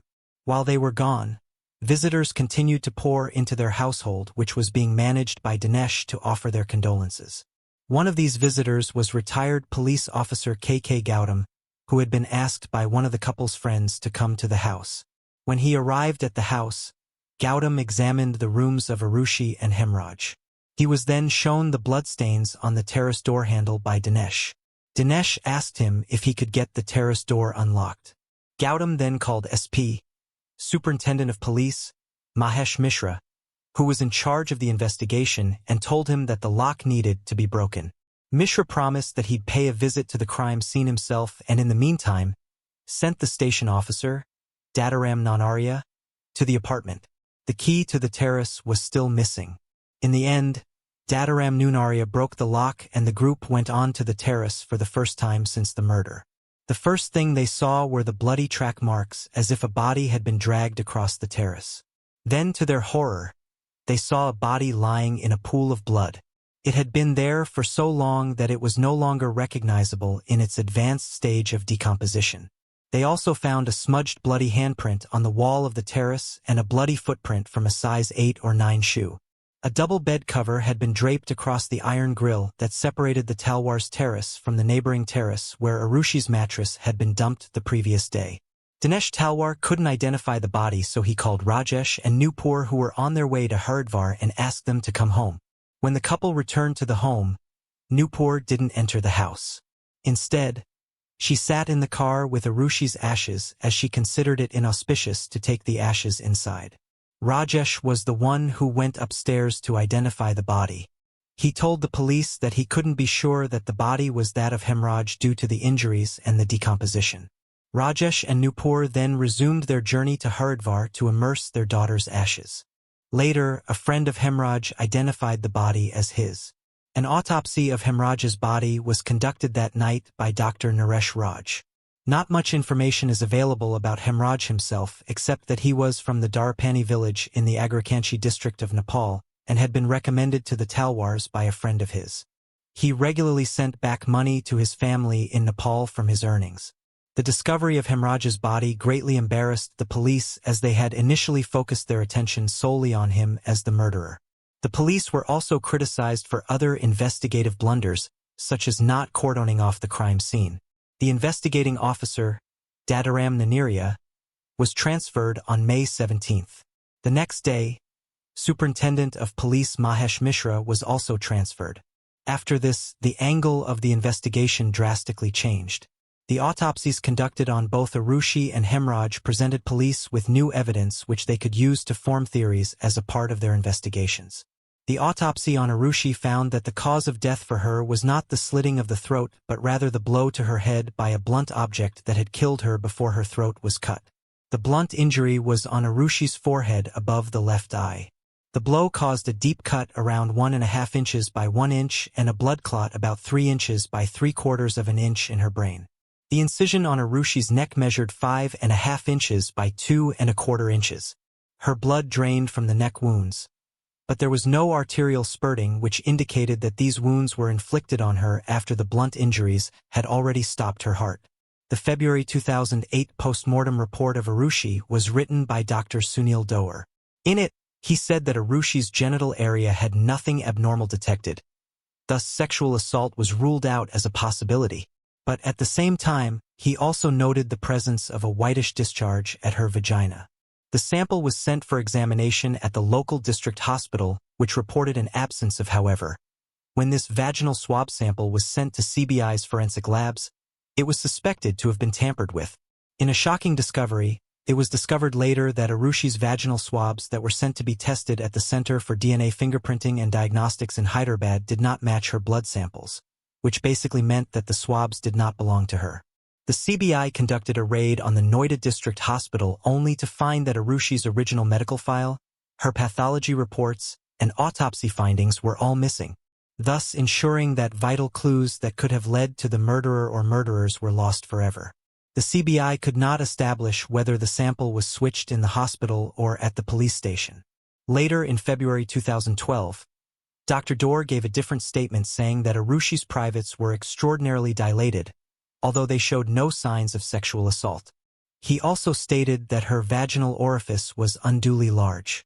The mouth of her cervix was visible and the whitish discharge was only in the vagina where it should have spread to the entire area. He said he did not mention these observations in his original report because they were subjective findings and because the findings were nonspecific and were very strange. He added that the wide opening could only have formed if someone manipulated it while the rigor mortis was setting in. He therefore concluded that Arusha's private parts appeared to have been cleaned after she died. These findings, along with the alleged tampering of the samples, would appear as if someone wanted to erase evidence that could have pointed towards sexual assault. Unfortunately, the police were never able to determine whether this evidence was in fact legitimate or who had tampered with the samples. Hemraj's body provided much less evidence upon autopsy, mainly due to the state of decomposition. His body had been found almost 2 days after he'd been killed. However, from an analysis of the terrace and the rest of the apartment, police were able to determine that his blood was only present on the terrace. This indicated that he had been killed there. But even with that, the drag marks on the terrace were consistent with what would have been made by a body being dragged on a bedsheet. So again, the police could not be sure of this. Unlike Arushi's body, which was found with undigested food in her stomach, Hemraj had just 25 milliliters of liquid in his, indicating that he did not have dinner. This evidence was backed up by the fact that his dinner was found untouched in the kitchen on the morning of May 16th. The results of both autopsies stated that the time of death for both victims was between the hours of 12 a.m. and 6 a.m. on May 16th. Therefore, the fact that Hemraj's dinner was untouched was surprising, as usually he would have eaten before this time and had indeed served himself around 10:30 p.m. the previous night. Why had he not eaten when he regularly did? Amongst various other clues, one major thing that perplexed investigators was the doors and the keys. The door to Hemraj's room was locked from the inside. The keys to the main entrance were also found in his room. The duplicate set of keys was with Rajesh and Nupur in their bedroom. In this scenario, the only way the keys could have been found inside Hemraj's room after the mesh door was locked from the outside was if the keys were brought in through Hemraj's room and then the key was locked from the inside. Since Hemraj and Arushi were both murdered, this allowed for only 3 possibilities. 1. Either one or both of the Talwars were involved in the murder. 2. Either one or both of them allowed the murderer or murderers to exit and then collected the keys from them. Or 3. There was another set of keys that so far had not been mentioned by anyone related to the case. Another strange piece of evidence the police uncovered was when they went through Arushi's phone records. In the 2 weeks prior to her murder, her last recorded usage of her phone on each night was never earlier than 11:20 p.m. In fact, on most nights, her last recorded usage was well past midnight. However, on the night of her murder, she last used her phone at 9:10 p.m. Why did she not use it again on this particular night? Was she aware that something was going to happen? We can only speculate. The whiskey bottle that was found on the dining room table in the morning had been removed from a concealed bar that the Talwars had in the living area. The fact that the bar was hidden meant that whoever removed it knew the house well.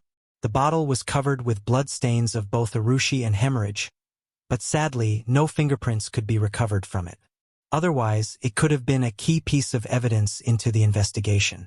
From the details mentioned up until now, it must already be clear just how complex and convoluted this case was. Beginning with a lack of uncontaminated evidence to the tampering of what little was available, the authorities investigating had an uphill battle from the very beginning. Add to that the fact that the case received widespread media coverage. The press were ruthless in bringing up accusations against everyone involved, even the deceased. The case quickly spun out of control. Over the next few years, the case would be investigated by multiple teams from different agencies, but none would be able to come up with a clear conclusion as to who had done this. In the first few days after Hemraj's body was discovered, police suspected the Talwar's former domestic help, Vishnu Sharma, was behind the murders. He was replaced by Hemraj, who he himself had recommended to the Talwars. Police believed he'd killed him for taking his job and Arushi may have been killed for being a witness. They named him as a suspect on May 19th and took him into custody but lacked any tangible evidence to connect him to the murders. His alibi was established and it was confirmed that he was in Nepal at the time the murders took place. He was released from police custody and investigators were again at square one scrambling for new leads. On May 21st, Delhi police joined the UP police in the investigation. By this time, the police as well as the media had begun to suspect foul play on the parents' part for multiple reasons. This included the fact that Arushi's bedroom was right next to her parents', yet they claimed to have slept through the murders without hearing any noise. Another reason was that Arushi's room was generally locked from the inside and the only key to it was by Noapar's bedside. Yet the morning after the murder, the key was in the living room and they had no answer as to how it got there. Rajesh encouraging the police to pursue Hemraj before his body was discovered was thought to be a diversionary tactic by the police and only increased their suspicions. The fact he ignored the police's request for the key to the terrace door only added to this. Arushi's body and the crime scene in her bedroom had been cleaned, with her stuffed toys being placed on her bed and her bag being placed over her head after she was killed. The police could not find any motive for an outsider to have done this. And finally, the phone calls Rajesh's brother Dinesh had made to try and remove all mentions of sexual assault from the autopsy report also raised suspicions. All of these reasons gave the police cause to suspect the Talmars, and they were about to be given one more that led them to arrest Rajesh.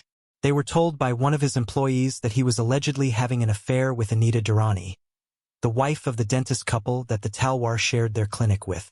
Inspector General Gurdarshan Singh, who was leading the investigation at this time, speculated on scenarios that could have led to the murders. His theory was that Hemraj knew about the alleged affair and was blackmailing Rajesh. Rajesh took Hemraj to the terrace on the pretext of discussing the issue but ended up killing him. Arushi was a witness to this act and also objected to her father's affair, and she was killed to ensure her silence. Another theory he floated at the time was that Arushi was aware of her father's affair and confided in Hemraj and may have even entered a relationship with him. On the night of the murder, Rajesh had entered Arushi's room late at night, where he found Arushi and Hemraj in an objectionable though not compromising position. Seeing this, he took Hemraj to the terrace and killed him and then came back downstairs. He then drank the whiskey in the bottle found on the table and then, in a drunken state, killed his daughter. On May 23rd, Rajesh and Nupur were taken to the police lines area where they were separated. When Nupur was kept in a room with a female constable, Rajesh was arrested and taken to a local magistrate and subsequently to Dasna jail. Rajesh later claimed that the magistrate did not allow him to make any phone calls, and police threatened them into signing a confession on the way to the jail. Since it was Friday, Rajesh could not apply for bail until Monday. He had to spend the weekend in jail. He later stated that the police again threatened him to sign the confession while he was in their custody. After this, public opinion began to turn against the Talwars. Many of their friends began to avoid them. The Fortis Hospital fired Rajesh from his position as head of the dental department. However, the members of the Indian Dental Association and former patients professed their belief in Rajesh's innocence. Additionally, Arushi's friends and relatives were enraged by the character assassination taking place against the Talwars as well as the deceased Arushi. Their names were being dragged through the mud by the press as well as by police authorities who were making claims without any evidence. Renuka Chowdhury, the Minister for Women and Child Development, demanded the suspension of Inspector General Singh for the accusations he had made against Arushi without any proof. Singh was transferred a month later. On May 31st, the case was transferred to the Central Bureau of Investigation, CBI, per the request of the Talwars, who stated that the police were trying to frame them to cover up the fact that they'd botched the investigation. In June, the CBI started investigating the case under Joint Director Arun Kumar. The Talwars provided counter-arguments against the points that had led them to being suspects. They said that both rooms had the air conditioner on since it was a hot summer night, and the noise from these units was the reason they were able to sleep through the murders. Neopur stated she may have left the key to Arushi's room in the door when she went to turn on the Wi-Fi router the previous night, which could be how the murderer entered the room. Rajesh also stated that he urged the police to pursue Hemraj because, being missing, he was the obvious suspect. He also claimed to not remember the police asking him for the keys to the terrace door. Rajesh's brother denied asking K.K. Gautam to use his influence to change the post-mortem report. He claimed that CBI could not find any record of him making calls to the post-mortem house. Since the crime scene was compromised and evidence was lacking, the CBI turned to polygraph and brain mapping tests. Both Rajesh and Nupur took and passed 2 polygraphs and a brain mapping test. No evidence of deception on their part was found. Subjected to polygraph test twice. Again, in the first polygraph test remained inconclusive. There's no conclusion drawn. And in the second polygraph test, no deception has been found in her responses. Following this, the CBI began to look into other possible leads and suspects. In the next phase of the investigation, the CBI began to look at 3 individuals, all employed by the Talwars, and friends of Hemraj who could have been the killers. According to the Talwars, the claims about Rajesh's extramarital affair and an affair between Arushi and Hemraj were both planted by Krishna Tadarai, an assistant at the Talwars dental clinic. Rajesh stated that 2 days prior to the murders, he had scolded Tadarai for making an incorrect dental cast. This was supported by Anita Durrani. Rajesh's driver, Umesh Sharma, stated that he had heard Tadaraj and Hemraj talking loudly in Nepali while in the car. When he inquired as to what they were talking about, Tadaraj told him that he would deal with Rajesh. On June 7th, Tadaraj was detained by the CBI. The CBI team searched his house where they found a blood-stained pillow cover and cutlery knife. He then underwent a number of tests including a polygraph test and a narco-analysis test. In a narco test, the subject is given narcotics which put them in a semi-conscious state in which their ability to lie is greatly hindered. However, these tests are not admissible as evidence in court as they're not always reliable. During his narco test, Tadarai spoke of a second murderer. Based on this, the CBI began investigating his friend Rajkumar, who was the domestic help for the Juranis, the couple that ran the clinic alongside the Talwars. Between June, Rajkumar was also subjected to a number of the same tests as Tadarai. He was then arrested on suspicion on June 27th. On June 30th, Vijay Mundal, another friend of Tadarai, was reported as a suspect in the media. Mundal was a driver and domestic help for Talwar's neighbor, Punish Tandon. Hemraj, Tadarai, and Rajkumar were all of Nepali origin and had been recruited through Vishnu, the ex-servant of the Talwars who was the initial suspect in the case. On July 9th, Rajkumar was put through a second narco-analysis test, and the next day the media reported that he had confessed to the murders. On July 11th, Vijay Mundal, who was already being investigated, was also arrested. That same day, lead investigator Arun Kumar gave a press conference in which he said the case was still unsolved, but it seemed like Tadaraj, Rajkumar, and Mandel were the prime suspects based on the narco tests. However, the narco tests on their own were not enough for conviction as there were many differences between the statements the men had given during their respective tests. Tadaraj himself had given 3 different versions of the story. Based on the statements of the men, the CBI built this timeline of events. Hemraj had invited all 3 to his quarters that night, and the men arrived around midnight. The 4 men started drinking beer. Tadarai spoke of his humiliation by Rajesh Talwar and expressed his desire to take revenge. Arushi's door was surprisingly unlocked that night. But from this point each statement was different in what they said had happened. Here's what the men said. In Rajkumar's version, Arushi threatened to expose what the suspects said about her father, so Tadarai took out his kukri and killed her. Then when the suspects planned to flee, Hemraj got cold feet and threatened to expose them. Tadarai and Rajkumar then dragged Hemraj to the terrace and killed him, after they destroyed the mobile phones of Arushi and Hemraj. In Tadaraj's first version of events, he stated that he and Rajkumar had entered Arushi's room and tried to sexually assault her, and when she'd resisted, Tadaraj himself took out his kukri and killed her. They then dragged Hemraj to the terrace and killed him because he was a witness. In Tadarai's second version of events, he stated that it was Rajkumar and Mandel who entered Arushi's room and tried to assault her. When she resisted, Mandel hit her on the head and Rajkumar slit his throat with a kukri. The 3 of them then took Hemraj to the terrace and killed him before escaping off the roof after locking the terrace door. In Tadaraj's third version of events, he stated that Rajkumar entered and tried to assault Arushi, while he and Mandel followed him. When she resisted, Tadaraj killed her with his kukri. Hemraj then got scared and threatened to tell the Talwars, so the 3 men took him to the terrace and killed him. The 3 of them then returned downstairs and tried to enter the Talwars' room but found it locked. While these statements do perhaps indicate some form of guilt, the CBI could not use them as evidence and eventually had to release all 3 men for a number of reasons. Firstly, all 3 men had alibis. Tadarai's family and landlord confirmed that he was at home the night of the murders. Vijay Mundal's employer also confirmed that he was in his garage the night the murders took place. Rajkumar was the only one whose alibi was only confirmed till 12:30 a.m. on the night of the murders. Secondly, no physical evidence could be found tying the men to the scene of the crime. Their fingerprints did not match any lifted from the scene, and the bloody kukri found in Tadarai's room turned out to be animal blood, not human. And finally, the narco tests alone were not considered sufficient evidence to be used for conviction as they were inadmissible in court. Additionally, Rajkumar's lawyer Naresh Yadav approached the National Human Rights Commission, NHRC, stating that the three men had been tortured by the CBI officers during the investigation. In January 2009, the CBI announced that they were ready to file charges against Tadarai, Rajkumar, and Mundal. However, in the absence of any hard evidence, they could not do so. Arun Kumar's time at the CBI ended in September 2009. A new CBI team was given the case that same month. This new team was headed by the SP, Superintendent of Police, Nilab Kishore.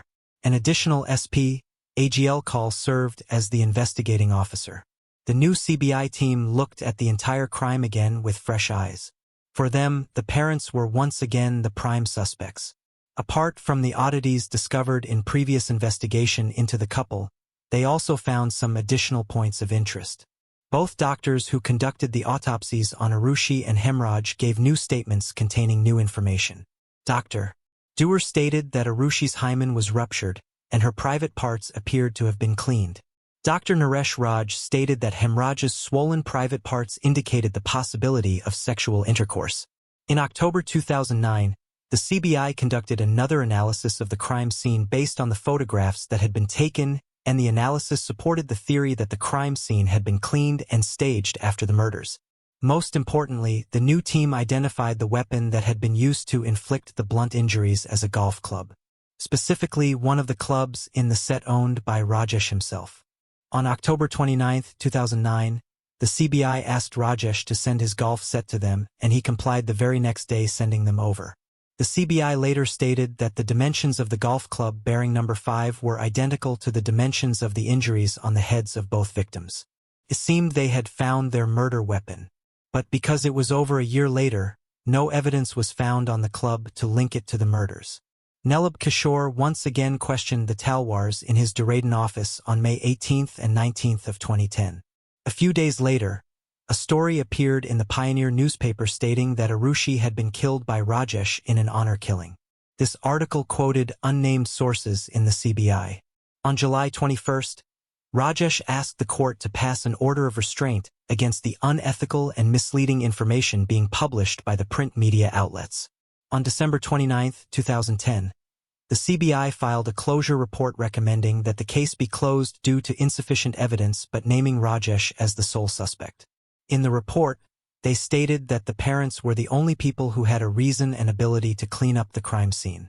They also officially cleared Tadaraj, Rajkumar, and Mundal, stating that all three had alibis and there was no evidence linking them to the crime. They ruled out any other outside intruders as there were no signs of forced entry, and an intruder would have no reason to clean up the crime scene and hide Hemraj's body. Finally, they stated the complete lack of physical evidence they had found at the crime scene as insufficient to continue the investigation. It was recommended that the case be closed for good. In January 2011, the Talwars filed a petition protesting the closure of the case with Rajesh as the sole suspect. However, their petition was rejected by the magistrate Preeti Singh of the Special CBI Court in Gaisbad. On February, she turned the closure report into a charge sheet and summoned Rajesh and Nupur as the accused to come and stand before the court. The Talwars petitioned both the Allahabad High Court and then the Supreme Court against being summoned and proceedings being initiated against them. However, both courts rejected their pleas. Their formal trial began on May 11, 2013. In the trial, the parents were accused of destroying evidence, misleading investigators, filing wrongful petitions to the court as well as the two murders. On November 25, 2013, the Special CBI Court held Rajesh and Nupur Talwar as guilty for both murders along with the other charges that were leveled against them. The next day, on November 26, they were sentenced to life imprisonment for the double murders. The Talwar family were outraged and called the verdict a miscarriage of justice. In January 2014, they raised an appeal against the decision in the Allahabad High Court. Subsequently, a long and weary legal battle dragged on for over 3 years. On October 12, 2017, the High Court acquitted the Talwars of all charges, stating that the evidence against them was insufficient. Due to this, It was ruled that they should be given the benefit of the doubt and should not be convicted based solely on suspicions. Hemraj's wife and brother in Nepal were highly critical of the verdict, and they continue to believe that the Talwars are guilty. On March 8, 2018, the CBI challenged the acquittal in the Supreme Court. And on August 10, 2018, the Supreme Court accepted the appeal. The trial is yet to begin. Guilty until proven innocent? Stephen Avery's story has captured the attention of millions, with many divided over his guilty conviction. Was an innocent man framed, or did prison break him and make him a murderer? The subject of the compelling true crime documentary, Making a Murderer, created a stir internationally. The documentary follows the case of Stephen Avery, a man freed after a wrongful conviction, only to be charged with murder 2 years later.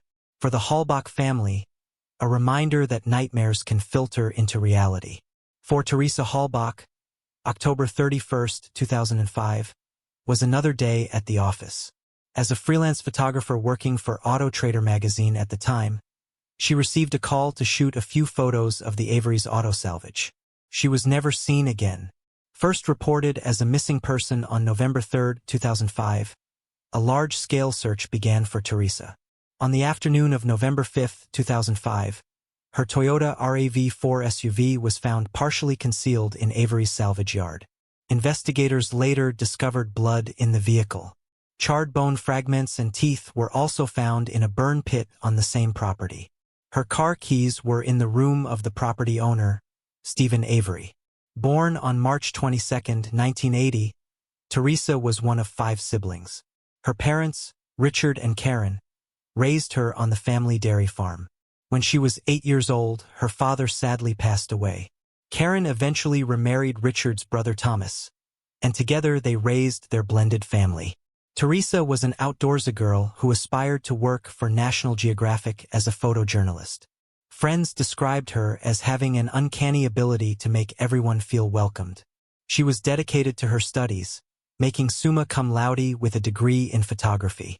After graduating from the University of Wisconsin, Green Bay, Teresa continued to work with Pierce Photography, whom she interned with during her college days.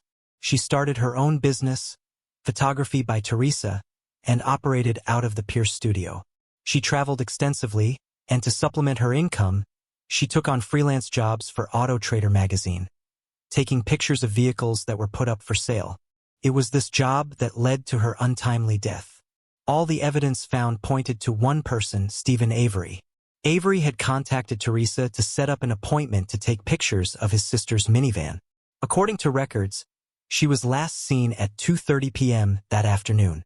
This was later confirmed by Stephen's nephew, Bobby, who told police he saw the car enter the salvage yard. Avery was initially charged with a weapons violation as a convicted felon. On November 11, 2005, he was formally charged with the murder of Teresa, kidnapping, sexual assault, and mutilation of a corpse. The blood found in the SUV proved a positive match for Avery's. A set of car keys belonging to Teresa found in Avery's room. All the while, Avery maintained his innocence, alleging the police were trying to frame him. He was in the middle of a civil lawsuit with Manitowoc County for $36 million. Stephen Avery, born July 9, 1962, is a Manitowoc County native, raised in Wisconsin alongside his 2 brothers, Charles and Earl, and sister Barbara by parents Dolores and Alan. He dropped out of high school, with reports suggesting he had an IQ of 70.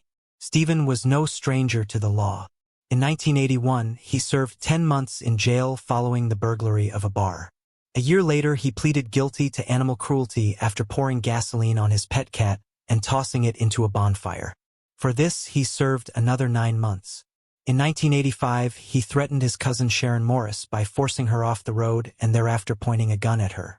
He later alleged that he wanted her to stop spreading rumors. She had filed a report alleging that he exposed himself on several occasions and was in the front yard. Although he received a 6-year sentence for his crime, he was granted bail and released. However, it was a case of mistaken identity that had him locked away for nearly 2 decades. Penny Bierniston reported that she had been walking along a beach near 2 Rivers when she was attacked and assaulted on July 29, 1985. Police believe the description she gave had a striking resemblance to Avery. She went on to choose his photo during an interview with police and later picked him out during a suspect lineup. He was arrested and charged with the attack on Bjornstam. A state-appointed forensic official claimed that a hair found on Avery's shirt was consistent with the victim's. This evidence led to his conviction in December 1985. All this despite a staggering 16 witness testimonies and a time-stamped receipt to prove his whereabouts at the time of the assault. Stephen was convicted of rape and attempted murder and sentenced to 32 years in prison. Avery maintained his innocence and appealed in both 1987 and 1996. Both appeals were denied by the higher court. In February 2001, though, Stephen made contact with the Wisconsin Innocence Project. The organization took on the case, and in February 2002, Stephen was exonerated after DNA evidence proved he was innocent. It was later learned that another man, Gregory Allen, committed the crime and did, in fact, confess to it in 1995. Deputies alleged that Sheriff Deputy Thomas Koch-Eric received a call and said, "We already have the right guy. Don't concern yourself with it." Allen and Steve bore a striking resemblance. Allen also committed a similar crime in the same area that Bjornstam was attacked and was under police surveillance, but he was not considered a suspect. Allen was not even called up as a suspect in the lineup. After 18 years, Stephen walked out a free man on September 11, 2003. He then went to file a civil lawsuit against former Sheriff Thomas Korkerneck and former District Attorney Dennis Vogel to the tune of $36 million as freedom. However, wouldn't last long. When Teresa was reported missing, searches were conducted in the salvage yard. This was the place she'd last been seen, as confirmed by Stephen's nephew, Bobby Dassey. Stephen claimed that he had spoken to Teresa when she came by to take the photos, and then she left. Apart from the bone fragments, SUV, car keys, and blood found in the car, a bullet with Teresa's DNA was discovered in the garage. While incarcerated for Teresa's murder, Stephen's lawsuit was settled in February 2006, and he was paid a mere $400,000 while in jail. Stephen's younger nephew, Brenton Dassey, was also questioned in relation to the murder. Brendan, who was 16 years old at the time of the murder, was interrogated by police without parental supervision or a lawyer being present. Brendan confessed to investigators that he and Stephen first assaulted Teresa before murdering her. They then burned her body to destroy evidence. "I grabbed her arm, put it on the side and tied it up. Clutter. Cover where? On a throat." He was charged in March 2006 as an accessory to the murder. He later recanted his statement claiming that he'd been coerced by detectives. Brendan was charged with the same crimes as Stephen, although there was no physical evidence linking him to the crime scene. Stephen was convicted in March 2007 and sentenced to life in prison without the possibility of parole. Later that same year, Brendan, too, was found guilty and given a life sentence with the possibility of parole in 2048. But there was not to be a cut and dry solution to the murder. The conviction sparked controversy. It was a sensational case. Stephen was the first of the Innocent Project's 174 exonerated convicts to be charged with a violent crime after being released. This caught the interest of aspiring filmmakers Laura Ricciardi and Moira Demos. Making a Murderer premiered on Netflix in February 2015 and created a media maelstrom. The documentary, which took 10 years to research and produce, profiled the case of Stephen Avery. The series chronicles the case timeline beginning with Stephen's wrongful conviction in 1985 and subsequent exoneration, civil lawsuit against the Manitowoc County, and the arrest of Stephen and Brendan in regard to the murder of Teresa Halbach. It received both praise and criticism from critics and those directly involved with Teresa's case. The stir it caused on an international level has driven to division in public opinion. A petition to have Stephen and Brendan pardoned was drawn up and sent to the White House. It garnered over 128,000 signatures but still failed to make any impact. The White House stated, as the convictions were made in a state court, the president had no authority to pardon either defendant. There are those who firmly support the innocence of Stephen and Brendan. These include his immediate family who have supported him and also pray for the real killer of Teresa to be found. Sandy Greenman, Stephen's ex-fiancée, is one such person. Greenman has been his avid supporter, going as far as to start a Facebook page to garner support and give exposure to the case. She described him as a model inmate. Greenman stated that people take a perverse pleasure in tainting Stephen's name. People like to say Stephen Avery has been violent all his life, which is not true, she said. Most notably, though, was the support offered by Kim Kardashian. The socialite has been using her influence to advocate for a fair justice system. Having come across the case on a social media site, her interest was piqued. Although she has made appeals to the governor, even her level of influence has no sway.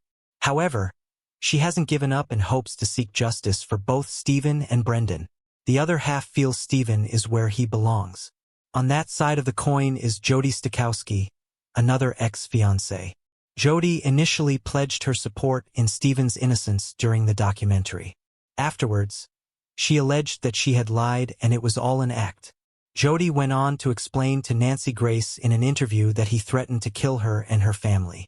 The first thing I'm going to ask you is, do you believe Stephen Avery killed Teresa Halbach? Yes, I do. Why? Because he threatened to kill me and my family and a friend of mine. He alleged that he wanted revenge on all women after his life was wrongfully stolen from him. Stephen is the one person I can't trust. He's a monster, she said.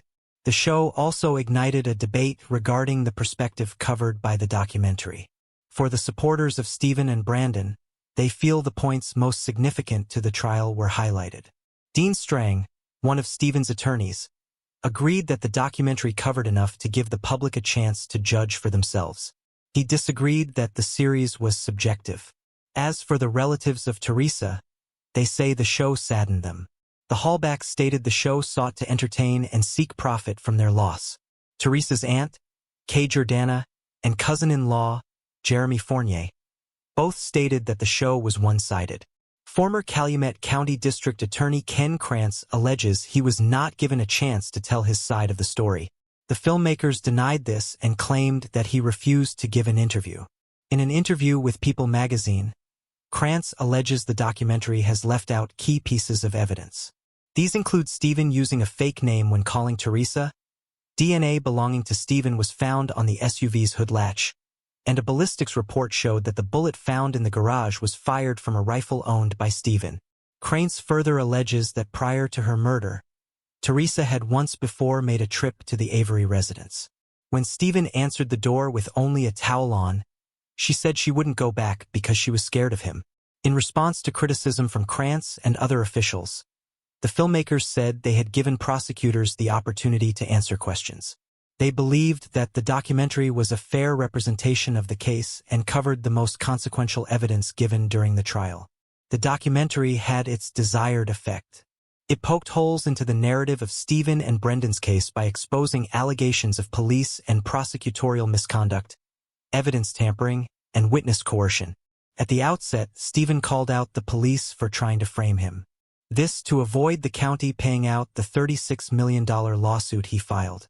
Stephen believed his lawsuit would be undermined if he was convicted of another violent crime. To avoid a conflict of interest, Manitowoc County gave neighboring Calumet County authority over the handling of the case. Part of the deal, however, was that Calumet could use resources which included personnel from Manitowoc. The key in Stephen's room was found by Manitowoc Sheriff's deputy after several searches of the property. Another allegation made was regarding the blood evidence found in the car. Stephen and his defense team believe it was blood used from his prior conviction. Giving credence to this scenario were the claims made by the defense. According to the Avery defense team, the vial containing Stephen's blood had been tampered with and a puncture hole was visible on the stopper. The prosecution, however, combated this claim by testing the blood for a preservative not found in fresh human blood and found none. Avery's defense team brought in an expert witness who stated it was not possible to tell if the negative result meant there was none of the preservative present or the technology to test itself was inconclusive. The documentary shone a spotlight on the manner of interrogation with regard to Brandon Dassey. Dassey was just 16 years old during the interrogation. Firstly, he was interviewed without the supervision of a lawyer or parent. It's understood that both he and his mother consented to the interrogation. But what piqued the interest of many was that Brandon had an IQ of 73, classifying him as intellectually challenged. Many have argued that his intellectual disability left him open to suggestion, particularly when it was shown that the Reed technique of interrogation was used. The Reed technique has been criticized for producing high rates of false confessions, especially from juveniles and the mentally impaired. The technique is used to make the suspect comfortable and eventually confess to crimes through familiarity with the interrogators.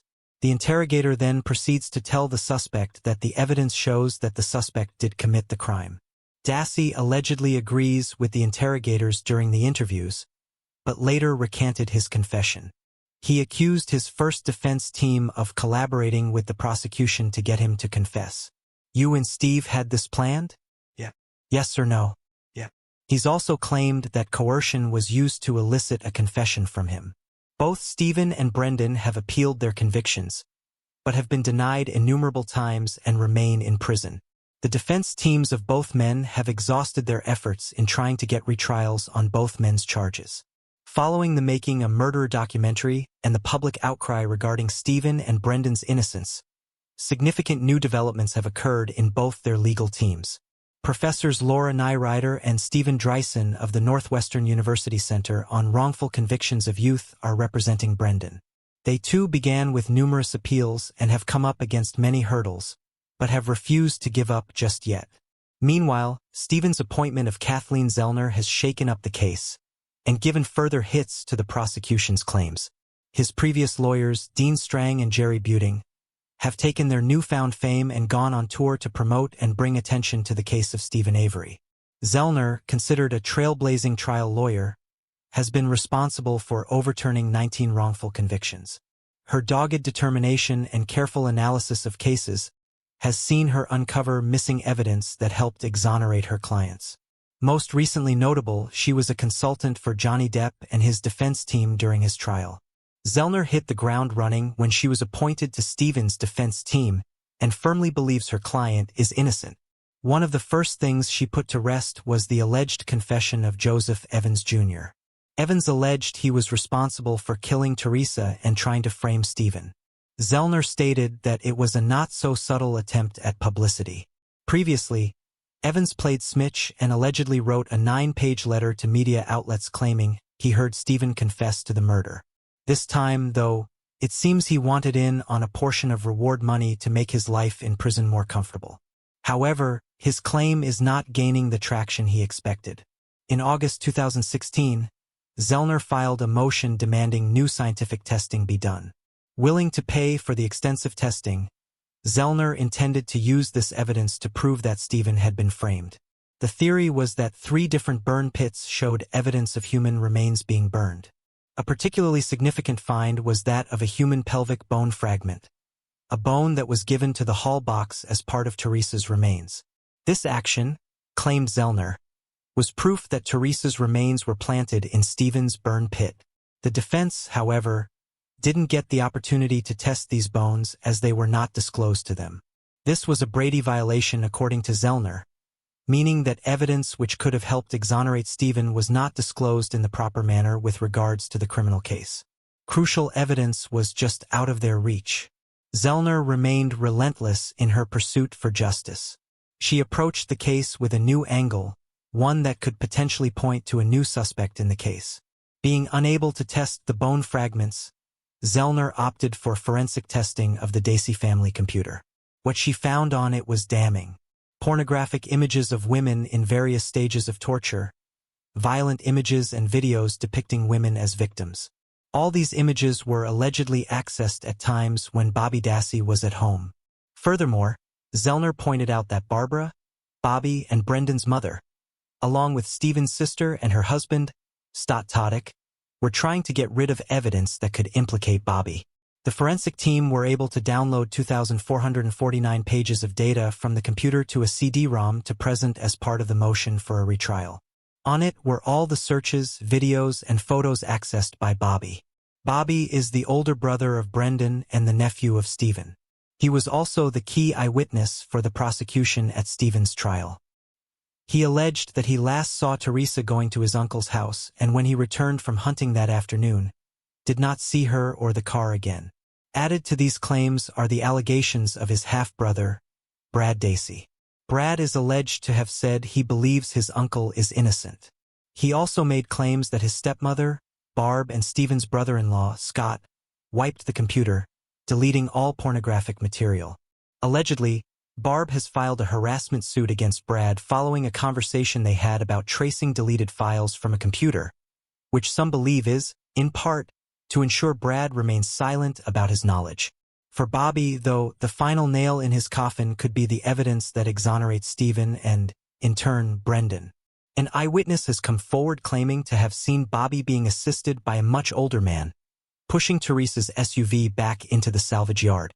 Thomas Sawinski stated in a sworn affidavit that he drove by Bobby and the other man while en route to deliver newspapers.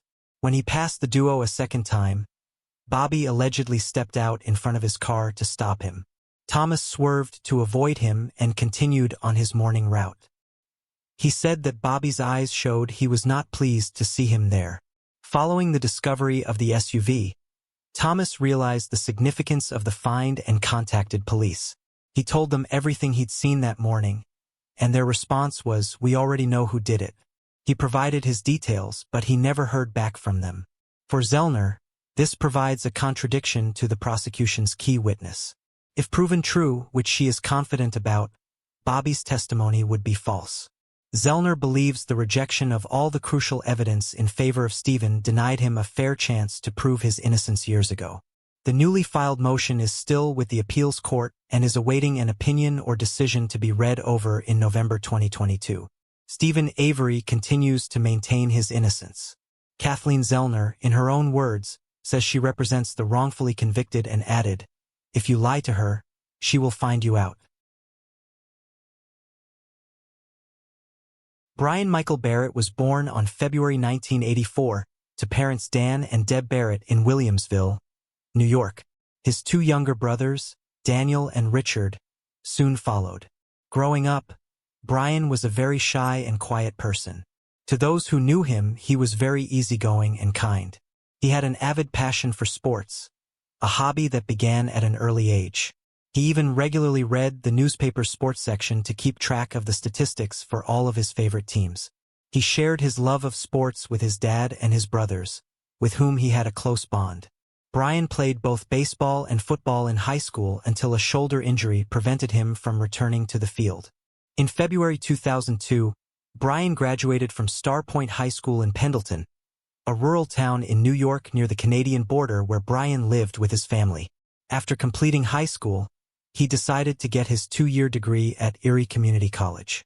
While studying there, he took a part-time job with Dynabrade Corporation in the town of Clarence to pay for his college.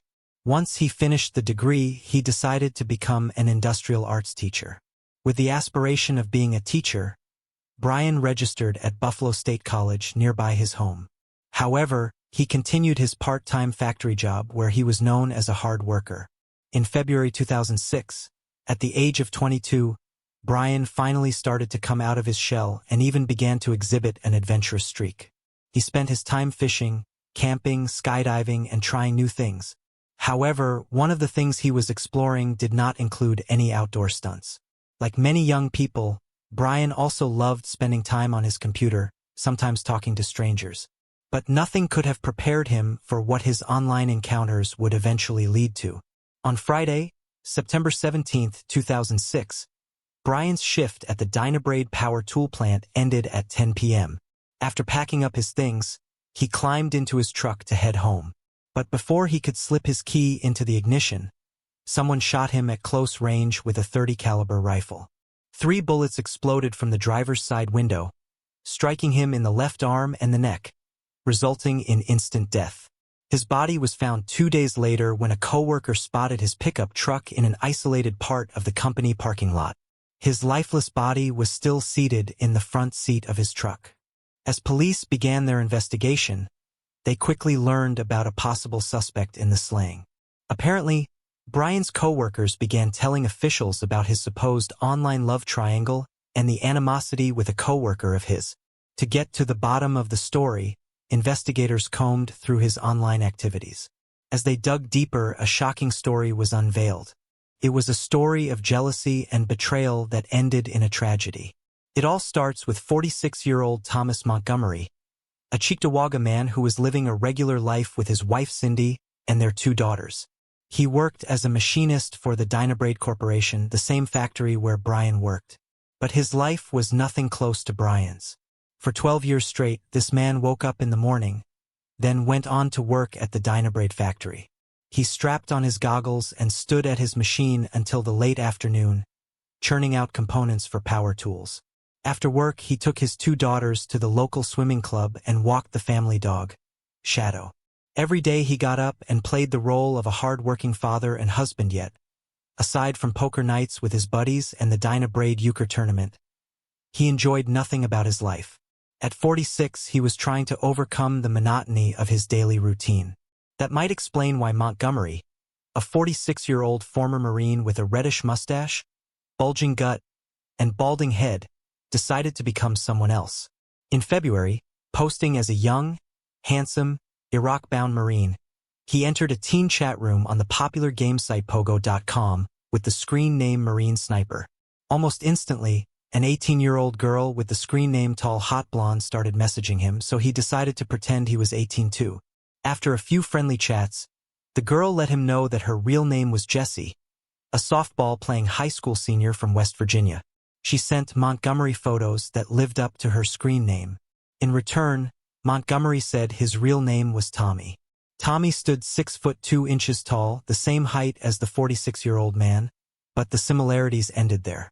Tommy had thick red hair, broad shoulders, and big muscles, with a handsome face. He was a black belt in karate with bullet scars on his left shoulder and right leg portraying his toughness. Montgomery sent Jessie a picture of him in uniform, taken 30 years prior from the brief time he served in the military. Montgomery also created an elaborate ruse about this persona. As Tommy, he told Jessie that his mother died of cancer when he was 12, and his father was in the military. After living a tough life, he enlisted in the Marines. After a boot camp in June to train as a sniper, he was headed to Iraq. Marine Sniper was nostalgic to Montgomery, reminiscing about the 6 years spent in the Marine as a young man. However, U.S. Marine records showed that although he qualified as a sharpshooter, he never trained as a sniper or saw action. However, the story managed to draw Jessie in. Although their chats started as friends, before long the flirtation became a full-fledged online romance. Jessie kept sending her photos to Montgomery, believing him to be an 18-year-old. Some of those photos were very provocative. Over time, the relationship had evolved, and they were engaging in cybersex. To Montgomery, it became more real for him than real life. The feelings seemed to be mutual. Jessie and Tommy started exchanging gifts, phone calls, and love letters. At one point, Jessie even sent a pair of red underwear in the mail as a gift. Although Montgomery knew that the affair was getting serious, he couldn't sever ties with her. Assuming they would never meet, he decided to play cat and mouse. "If I was smart, I would have just ended it, but it was like a drug that I needed every day," Montgomery later said in an interview. As time went on, Jessie and Tommy had settled into a routine, talking by phone between 6:30 and 6:40 a.m., and from 3:30 to 3:40 p.m., when Jessie was led to believe that her Marine love was off duty. About 8 months after they met online, during Christmas, Tommy proposed marriage and Jessie accepted, all of this without ever meeting in real life. His fantasy did not stop at the computer screen, however.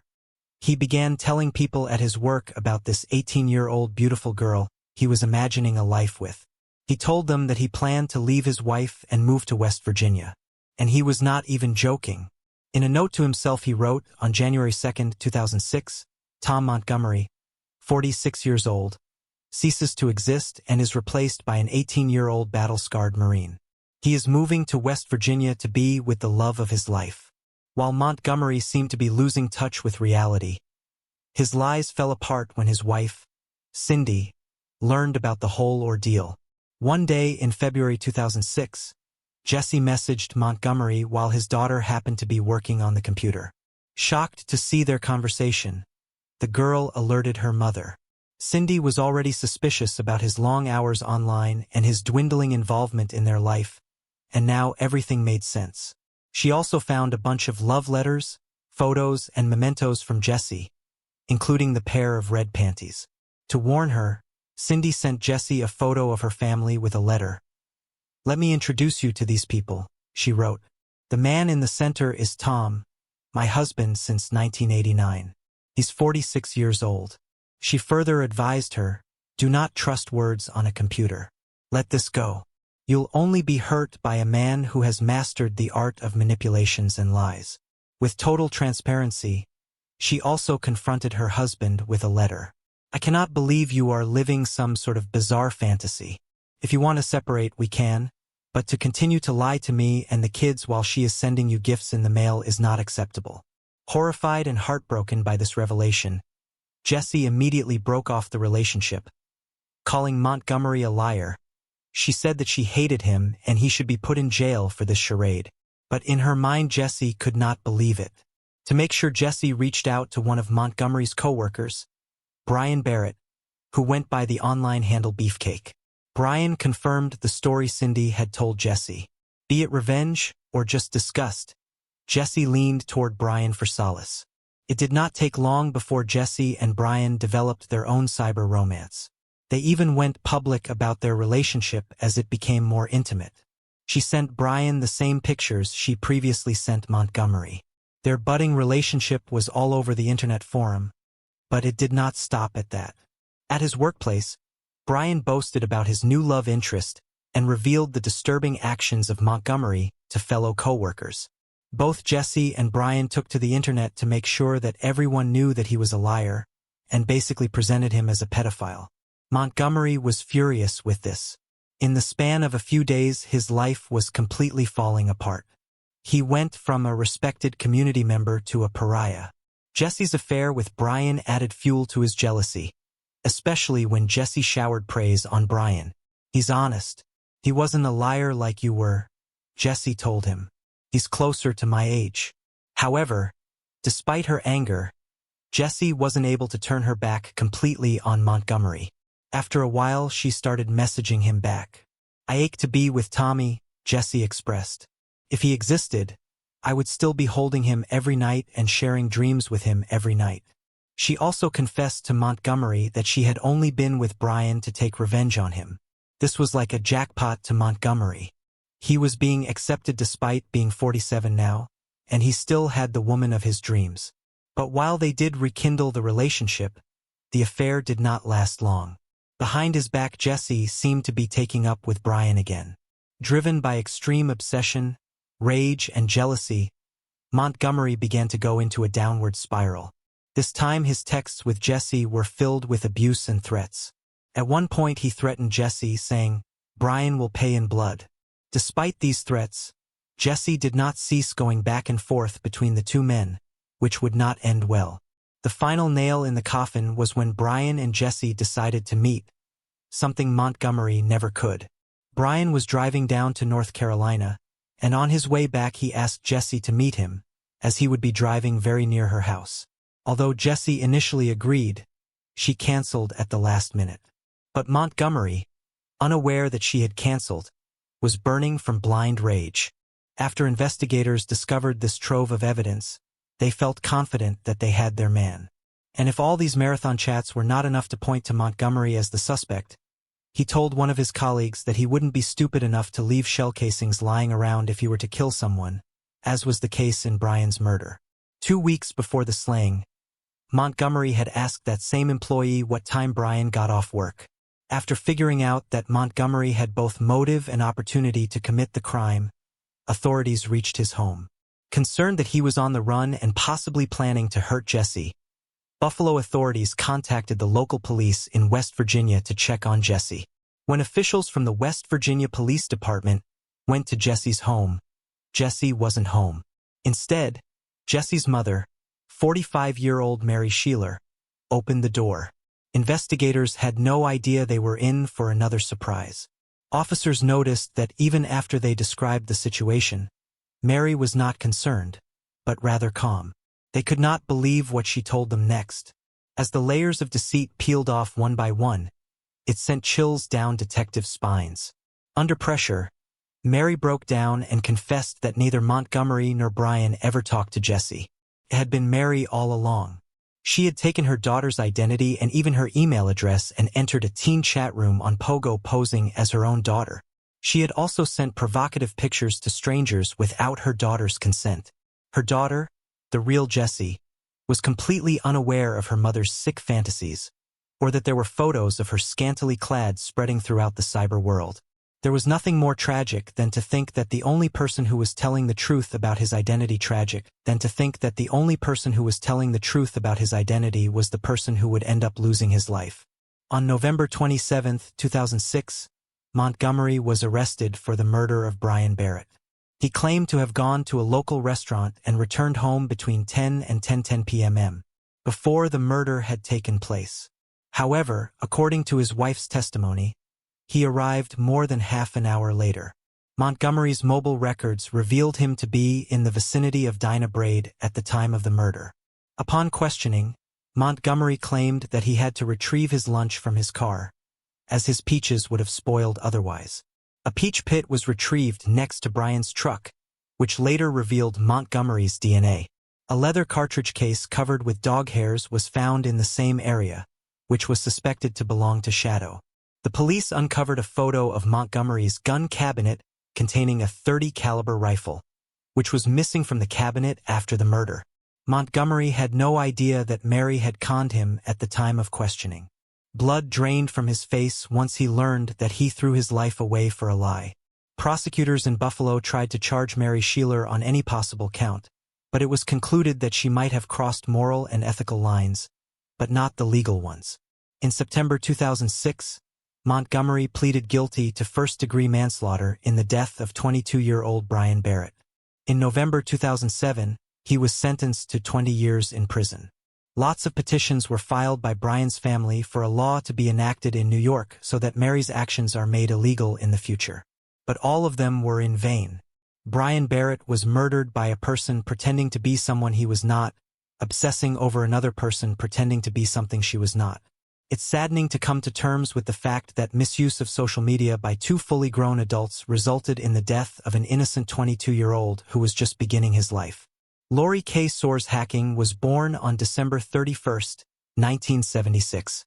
Her biological mother was just a child herself at the age of just 13. She opted to give her daughter up for adoption. For months later, she found her forever family with Thelma and Orlando Soares. The couple were from California and had been eager to bring home a sibling for their adopted 7-year-old son, Paul. They called her their angel baby as she had been the answer to their prayers. Being Mormon missionaries, Thelma and Geraldo raised Lori and Paul in a loving home filled with devotion to their religion and family. Thelma, who learned Portuguese, also taught her children the language in order for them to learn and understand a bit more of their father's Brazilian heritage. However, in 1987, Thelma and Geraldo divorced, having grown apart over the years. Lori would have been just 10 years old at the time. Geraldo continued to live in California along with Paul, who was graduating from high school and would soon go off to do his missionary work. Lori and Thelma, however, moved to Orem, Utah for a fresh start. At first, it was a difficult transition for Lori as she was very close to her father, but time would eventually heal the wounds. It was in Orem that the pieces of Lori's life started to fall into place. She excelled at school and among her friends and family. She was considered a kind-hearted and outgoing young lady. Those that knew and loved her would say she had a way of understanding everyone around her. Her ability to maintain academic excellence while working a part-time job continued throughout her academic career. Lori was the type of person who knew where she was going and had a plan for her life. Part of that plan was meeting her Prince Charming and being able to raise her very own family. Little did she know her own fairy tale would begin on a school camping trip. In 1994, while on a Orem High School seniors camping trip to Lake Powell, Lori met Mark Hacking. Mark was a prankster and had been fooling around with his friends. Without thinking, he tossed a smoldering log back into the fire with his bare hands, accidentally burning himself. Ever the helpful person, Lori came to his aid and treated his wounds before bandaging them up. The rest, as they say, was history. Under the cover of the stars and the dying campfires, Mark and Lori's love story began as they talked late into the night. Soon Lori would tell her mom all about Mark and never looked at another man in that way again. Being Mormon as well, Mark was about to embark on his missionary work in 1996 at the age of 20. The couple maintained a loving long-distance relationship as Mark went off to Winnipeg, Canada to carry out his duties. However, Mark returned earlier than expected after one of his roommates allegedly broke missionary rules and involved him in the scandal. Lori stood by him throughout this trying period, and when he returned home they picked up right where they'd left off. Lori went off to continue her education at Webster State University. After a year, she transferred to the University of Utah and majored in business. During this time, Mark had begun helping out with odd jobs around the neighborhood. In an unfortunate twist of fate, Mark had fallen off a roof and suffered several injuries, including a concussion, seizure, and a broken back. This incident led to Lori and Mark developing a stronger bond where she cared for him as he recovered, thus bringing their relationship full circle. Both of them began planning their future together. Mark enrolled in the University of Utah to begin his undergraduate degree before pursuing his actual dream of a career in medicine. Lori and Mark were preparing to take a big step forward in their relationship.